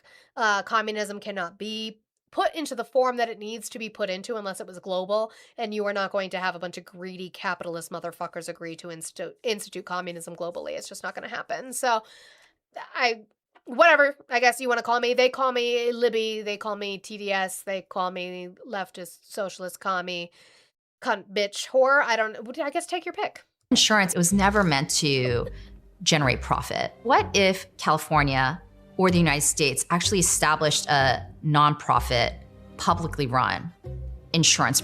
Dwarven, you said, what happens when someone does own the means of production in a socialist system? I guess it depends on how they put it out. I'm sorry you're not feeling well, Jeff. I put it on a t-shirt. I guess it would depend on how they choose to structure it, right? I think maybe one of the best ways would be to institute in the way that we do with unions, but make the unions more powerful, right? Like we can start from that system that we know, which is unions, and then increase that ownership as a collective, as a committee that's voted on by the workers, for the workers, of the workers, kind of situation. But it would just depend on how it's instituted. Would that result in a hostile government takeover by people with guns? Not necessarily. Because I'm talking about just the corporations. I'm not talking about the government. Program that actually served the original intentions of insurance, which is that it would be there to protect us. And we stewarded those dollars, and we kept the returns from our premium dollars as well. Creating a public disaster insurance program would require support of the state legislature. And it would require money. For decades, Californians have paid premiums to private insurers. To transition to a public program, it would be crucial to make sure the money people already paid in is still used to protect them. If such a program is enacted, over time, it could give the public more control over how their premium dollars are spent. We wouldn't have to pay out premiums and returns to shareholders and CEOs. In April of this year, Travelers Insurance, which is one of the top 5 insurers in this country. Assume the owner doesn't cooperate? No, they would have to because it'd be the law. So then they would just lose their ownership. It would be the law. We would put this legislatively in place with the government. So Congress would pass a law to make it that the workers own the means of production. So if they don't cooperate, it is seized from them. That's just it. Announced that they did so well in the first quarter that they had $2.2 billion in excess capital. And what did they do with that excess capital? Did they provide refunds or discounts to their premium policyholders? No, they gave 100% of this to their shareholders. Last year, the insurance industry's policyholders surplus, the funds companies keep on hand to ensure they can pay claims, hit $1.27 trillion, an all-time high. At the same time, since 2018, because you could still make profit, still kick in. That's silly. Nobody's taking their profit away. Insurers have dropped coverage for at least 2 million people. 1 in 7 owner-occupied homes are now uninsured, largely because Americans can't afford or can't find coverage. In July, State Farm gave Bishop Fannin an extension. The church now has until mid-September to do repairs, or State Farm will drop its coverage. My granddaughter, she puts her hand on my shoulder and she says, "Papa, it's going to be okay. We're going to clean it all up." And in my mind, I thought that's what we could do. We could clean it all up. But we've gotten stuck in this nightmare. And it's like there's no way to wake up. And I'm tired. I'm tired as a man of God, made to feel like that we're insignificant, that we don't matter. We pay our monthly premium just like everybody else. I'm held accountable for everything I do. And why can't everybody else be held accountable? W's again to More Perfect Union for their fantastic reporting. I thoroughly enjoy their videos, like really, really do. So if you guys find ones we haven't played on this platform or stuff we want to go over again, we can totally do that. Okay, 15 minutes here. I guess let's go through some health. I think I've got enough time to do this. So really, it's just, I have another More Perfect Union clip, but this one is shorter, in regards to the consolidation of companies and the Cyclospora outbreak. Again, we are talking about this giant conglomerate of companies and not being regulated. I know that's a word. The free market capitalists are freaking the fuck out right now, but regulation and testing, things that we need to do. And then I have, unfortunately, clips from RFK Jr. in regards to being asked about this most recent EO, which doesn't do anything, doesn't mean anything, but it got put out there. W, thank you, TikTok Tappers, for the 300,000 likes. We're actually at 305,000 likes. Thank you guys so much. I appreciate you guys getting us there before we even hit the top of the hour at noon Mountain Time. I appreciate it so much. I love that Kayla loves her Nick Shirley stickers. Truly does. It's a great freeze frame of Nick Shirley. It just is. It tickles me. I love it so much. But first, let's go with this More Perfect Union clip on the consolidation of companies and their power in Washington and things like the Cyclospora outbreak, which again, I will continue to say over and over again, Thickless was screaming about at the beginning of 2025 and the fact that we are not testing for most foodborne pathogens that we were testing for before. Is corporate consolidation making people shit their pants? Yes, and that's not just my weird opinion, but a growing number of food experts. Just 4 companies control 54% of the North American fresh-cut salad market. Economists will tell you that level of concentration looks a whole lot like an oligopoly. Also, well, somebody's saying no new outbreaks. Not that I've seen, but it is interesting to me that it took this long for inspectors to finally go into the Taylor Farms facility in Mexico. Why did it take that long? Just now. From Friday to now is the first time that inspectors are going to the Taylor Farms facility in Mexico where this lettuce was found to be the source. One of those 4 companies is Taylor Farms, the primary culprit for at least one of this year's concurrent outbreaks of the Cyclospora parasite. Those outbreaks have now killed 2 people, with reported cases exceeding 18,000 nationwide. Ooh, David is really unwell. David, you are not okay. They didn't let the Taliban do anything. They had to leave. They gave the weaponry to the Afghan army. The Taliban just took it over because we left them without the resources, even though we tried to train them to be able to combat the Taliban. The reason we had to do that was because of the Doha Agreement, which Donald Trump procured by speaking to whom? Oh, the Taliban. Okay. Biden pushed it as far as he could from the initial withdrawal date that the Taliban said, you need to get the fuck out of here, that Donald Trump did with them. Now, bad deal by Donald Trump. Bad job by Joe Biden. Both bad. Okay.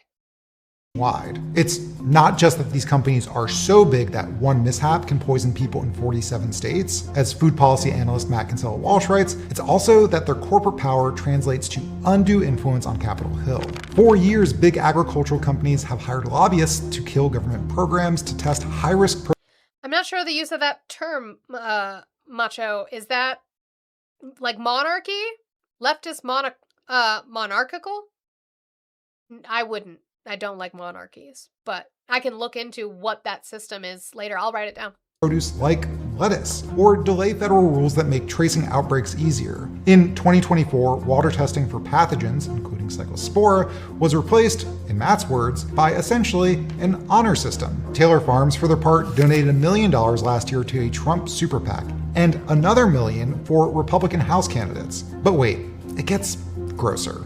Because Cyclospora is spread through human feces, agricultural workers are often pressured by bosses to skip bathroom breaks or not provide a clean toilet at all. And so they relieve themselves in ditches near the fields where they work. And even when bathrooms are available, workers may not use them because they're paid by the amount of food they pick and can't afford the lost time for a full bathroom break. Which is to say, corporate greed makes workers poop near your food, and now can't even enjoy Crunchwrap Supreme. And while I'm amused when a fast food company grovels to its consumers to win back their trust, it's important to understand we don't have to keep living like this. Just last week, the jalapenos at Chipotle and Qdoba were implicated in a salmonella outbreak. The jalapeno supplier, Coast Citrus Distributed, was recently bought by Grub Market, a company that plans to IPO soon and describes itself as a, quote, AI-powered technology enabler and digital transformer of the American food supply chain industry. We need to undo.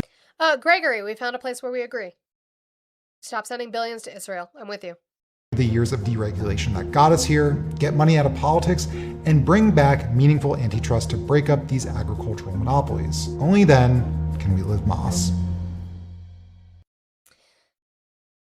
So maybe stop letting them swing their oligarch dicks around Washington and we can maybe have safe food again. That would be nice. Anyway, RFK Jr. was asked about this EO that Donald Trump did. We went over the EO at length. And RFK, this is interesting to me. RFK is doing what Trump is doing. He's doing what Stephen Miller is doing and trying to give a claim to the European model on vaccines. It's interesting to me that you do that. You defend the European model on the vaccine schedule, but you don't defend universal health care from the European countries. And we want to make sure that the vaccines they're getting are the ones that they need to get. No, yeah, Benjamin, I would say USAID was good. That was a good idea. That's soft power. That's something we absolutely need to be funding. I agree with it, you on that. But Israel in and of itself, no. The same ones that the European countries recommend based upon the best science. Yeah. Well, those countries have much healthier children than we do. So is that because of the vaccine schedule or other factors? Is it just the vaccine schedule that's making their children healthier than ours? Or is it something else? Or a myriad of factors of things we don't do? What do they have in that country? What do they have there? Starts with a U. Ends with a versal. Universal health care. They have universal health care, so they have a lot better care and preventative care for their children.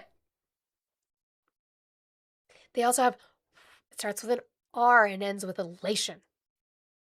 It's another word that they have there for their food. It starts with an R and ends in elation. Anybody know that one? Regulation. They regulate their food. The amount of sugars. Things like that in their food. And they make the food more accessible. They make healthy food more affordable and more accessible. Okay, why aren't we doing those things? So in terms of... So we have the highest chronic disease rates of any nation in the world. And we need to look at all of the causes for that, all the potential causes, and give Americans the best advice. So maybe we should get universal health care. Maybe. RFK. Maybe that would be something that we should do. Okay. Yeah. So again, when in regards to that EO, Donald Trump is recommending splitting the MMR vaccine, which just means more appointments and co-pays for your children. Totally affordable for the American people right now. But also the FDA has no approved separated vaccine for measles, mumps, or rubella. You have to get them together.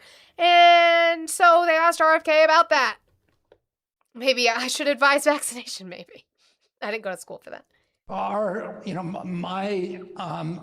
don't think anybody wants to take the MMR vaccine away from people who want it. But I think it makes sense to give people an option if they don't want it. Wouldn't you say that they should have that option? It puts the health of children at risk. So no, not really. There's no study that you can find me that giving it all together in the way that we have been doing it is harmful. Yeah, RFK also did not go to school for that. You are correct. Giving them the option, but... Yeah, and they get the option, and maybe then more people are going to end up taking the vaccine because they don't want to take all three. So, I mean, my job is to tell the truth to you. Which one do you not want to take that would be beneficial for your kids? You don't want to... Which one do you want to remove? Measles, mumps, and rubella. You would love a rubella outbreak? I like the first two. Like, I like M's, but I don't really like R's. That sounds stupid. American people, right. To tell them what we know about the science, what we don't know about the science. And then you know nothing about the science because you have not proven to us that separating them is more beneficial in any way, shape, or form. None. Give them as many options as possible so that they can make informed decisions about what they're, about what is best for them and their family. But right now in America, there is no separate mumps, measles, rubella vaccine. It's all combined into one thing. So couldn't that take, to do that here, isn't that going to take years? Yes. And what happens? Well, we're going to do it as quickly as we can. We made the EO before we actually had a plan. Shocker. I know that we do these things, but we just said some shit that sounded good for Maha moms.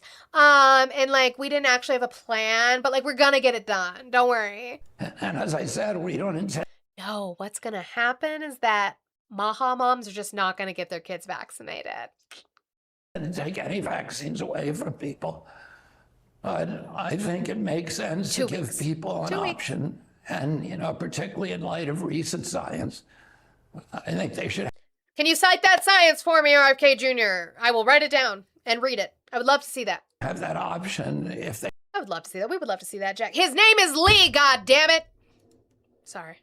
They want to go with a single antigen vaccine. You want to go with that. The science doesn't support that, and we don't have that right now. Thank you to them Runny Eggs for the 400 bits. I appreciate you. You said woman labor, paying for women's labor. I appreciate you so much for that. Thank you. God, they're just not. RFK Jr. was asked about Donald Trump's saying that children are being given vaccines that are the equivalent to soda-sized vaccines. So he's being asked about that. He quickly tries to pivot because he can't go against Trump, but he also can't explain it because it's not true. In terms of though that idea of that it's like the size of a soda bottle. I mean that's not accurate, right? I think what President Trump is talking about is the cumulative dose of all these vaccines. You get 94 shots or 94 jabs. Right, He says jabs so that you guys get mad. He realized, he caught himself. He's like, I'm not doing the thing I need to do. I called them shots. I need to say jabs because it gets them mad. Yeah, and it also still does not equal a soda bottle. Still does not equal a soda bottle. What's my opinion on what's happening with Dr. Fauci? It's a smokescreen for them to distract from the fact that the economy is fucking falling apart. This war in Iran is a fucking disaster. That Donald Trump's presidency is degrading. His mental acuity is degrading in front of our eyes. I think it's absolutely a smokescreen.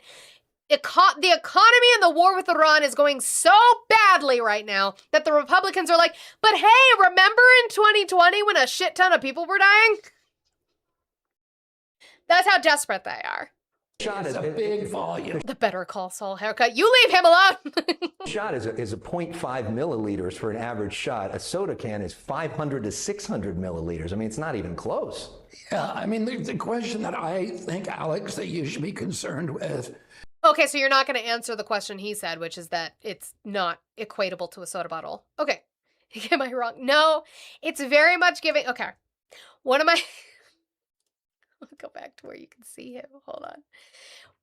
He does look like him. One of my favorite movies is My Best Friend's Wedding with Julia Roberts. You remember her gay best friend in that? Tell me that's not him. Why can't I remember his name? He plays Prince Charming in Shrek 2. The fuck is his name? I can't remember the actor's name for some reason now. Cherry flavor. Rupert Everett. Tell me it's not. That's not. Yeah, tell me that's not fucking Rupert Everett's haircut in the fucking 90s. Tell me that's not him. Thank you, sick of society. Anyway. Is the fact that none of these vaccines have been tested in placebo-controlled trials. So they're essentially Why do you hate Dr. Fauci? mandated for millions of American kids without us understanding the risk profile. Bullshit. We do understand the risk profile. He is lying again. Just lying. I don't know how to get this through your guys' heads. He says that we need to be concerned about a lack of placebo trials. That's not true. Those vaccines have had placebo trials. Yes, Rupert is way more handsome. That's also true. And the last thing I have on that, and that'll get us out of here, is he's being asked too many questions he can't give actual citative answers to. So what does he do? He goes after the advertisers, because that's the only thing he has. People. And in terms of, what do you think is the biggest misconception about you, especially on this vaccines issue? I think people, I'd say the generalized misconception is that I'm anti-vaccine. I'm not anti-vaccine. In fact, he literally is. He said that no vaccine is safe and effective. He's literally anti-vaccine. I'm putting hundreds of millions of dollars into developing new vaccines, for example, universal flu vaccine. But it's universal flu vaccine. Don't we already do that? Or you're trying to create one that's the same every year? You can't do that because the strains change. How would you even come up with a universal one when the strain of flu changes every year and we're doing our best guess to guess it off of like the top 3 that came from the flu season in Asia? No, he didn't though, Macho. He didn't. He said he worked with Trump, accepted a medal from him, and he rushed a untested vaccine. He also lied about where COVID came from. No, he didn't. He did not rush an untested vaccine. This vaccine was tested. All that they removed was the red tape and funding to go from one stage to the next. When you complete a stage of testing for a vaccine, you have to then get approval for the next stage of testing and funding for the next stage of testing. What Operation Warp Speed did was remove that need for that. They gave that approval for all the stages and they gave that funding for all the stages. That's all it did. And also, yes, Dr. Fauci was not Warp Speed alone. You had Pfizer was given this funding. Johnson & Johnson was given this funding. AstraZeneca was given this funding. This was not Dr. Fauci. These companies were given this funding to do the testing on the vaccine, not Dr. Fauci. Dr. Fauci didn't do that. And then he didn't lie about where COVID came from because we still do not have a definitive answer on where it came from. We have a scientific consensus that it most likely came from the wet market, from transfer to a human. That is the scientific consensus that we have. We do not have an actual answer on that. I don't think we'll ever have a definitive answer on where it came from. So no, Dr. Fauci didn't lie. He gave you the information that he had at the time. The problem is, and the media is really complicit in this, if you ask any questions about vaccines, you're suddenly branded as anti-vax. So I like what Trump did. In way of Operation Warp Speed, yes. I've always said that that's really one of his biggest accomplishments in his first term that I can give him. You're not allowed to say certain Bob, we don't know where it came from. things, and it's your job to enforce that taboo. And a lot of Americans get very suspicious of that because they see all of the advertisements. Oh, so we have to go after the fact that Pfizer runs ads on CNN. On your network. These big companies that, for example, Pfizer, which is, I think, one of the biggest advertisers for your network, made $100 billion on a product that newscasters on your network were promoting and punishing people for questioning that. And so I think we have to get away from, that kind of. Bob, that's what I'm saying, Bob. Bob Dole is in my chat right now. That's interesting. I don't think he would say these things, but we don't know. I wouldn't say definitely not, but we don't know if it came from a lab. We will never know. There are theories, but we don't know. The consensus within the scientific community is no, but is it possible? Sure. How does that help bring back 1.2 million people? No? Okay. Was it a crime for him to say what he believed with the information he had? No.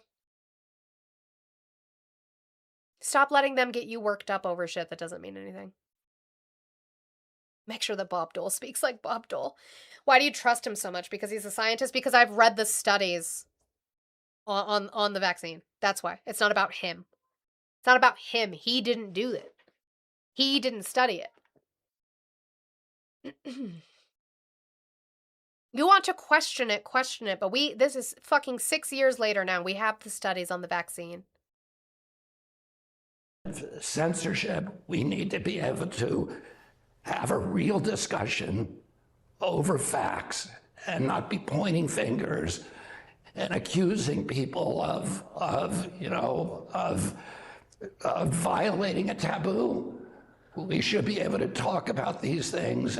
Yes, we should be able to talk about them. Question all you want to. You can question it. I am totally fine with you questioning it. But then you damn well better be reading it and better be able to cite it. Cite it. And have congenial debates. Which is why I appreciate. I don't trust him. This is not a partisan issue. Again, I'm not saying it's partisan. I'm asking why you don't trust him, and your reasonings were not sufficient. It's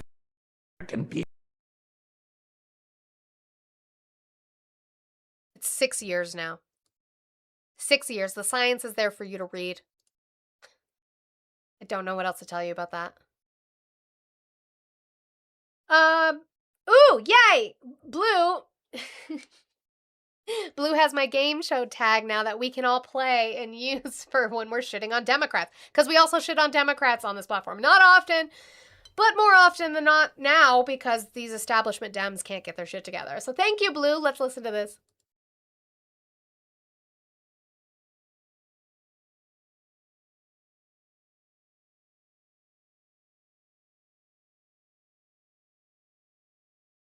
Oh, I thought I fixed it. You guys can't hear it? Hold on. I thought I fixed it in my damn... Hold on, let me check.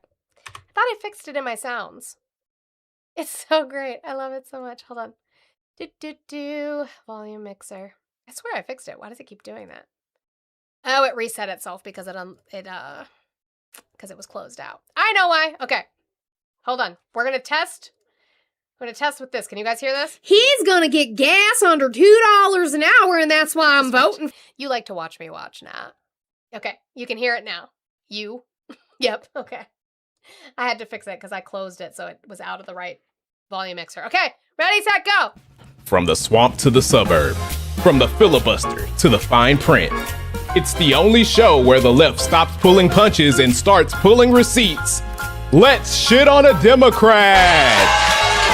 And now, she's the people's fact checker, the donor class's worst nightmare. Give it up for the host who actually reads the whole bill, Just Monita!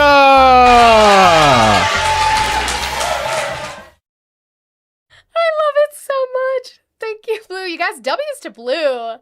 W's to Blue in the chat. Exactly like Mia said. Mia is our lovely, famous community member. Shit on the Dems and have articles written about you. W's, we love that. That is putting boots on the ground and doing the work. Not just building fake flower gardens. She's actually doing the work. Not hating the word abolish and talking to the worst of the worst as a white man who 2 times voted for Trump and thinks that he can just have a platform just like that by having other people argue for you. Mia's actually doing that fucking work. My flower garden isn't fake. How about Blue made that? That's for us to be able to shit on Democrats. So I'm gonna download that so that can go into my soundboard along with the other ones that we have now made today. Because we have this lovely one. Thank you to that caller. I have to clip that today because that's great. Stop asking for proof. I think that was my favorite one today. That was definitely my favorite one today for sure. All right. On that note, we're gonna get out of here. Twitch and YouTube, thank you guys so much for being here today. I appreciate you guys. I appreciate your support. Thank you for the super chats and the jewels and the bits and the gifted sub over there on Twitch. I appreciate you guys so much. I will be back tomorrow, 9 a.m. Mountain Time, whatever time that is for you. I'm going to send you guys to RTP, most likely. I think that's where you guys are going to go. You're going to go to RTP and probably be very mad about it, but that's too bad. It's too bad for you, so sad. But I appreciate you guys so very much, and I hope to see you tomorrow. Tell your friends that I'm some Libby lefty, whatever, and that they should listen to her, I guess. I don't know. So Twitch and YouTube, TikTok, hold on. Stay where you are. Don't leave yet. Goodbye, Twitch and YouTube.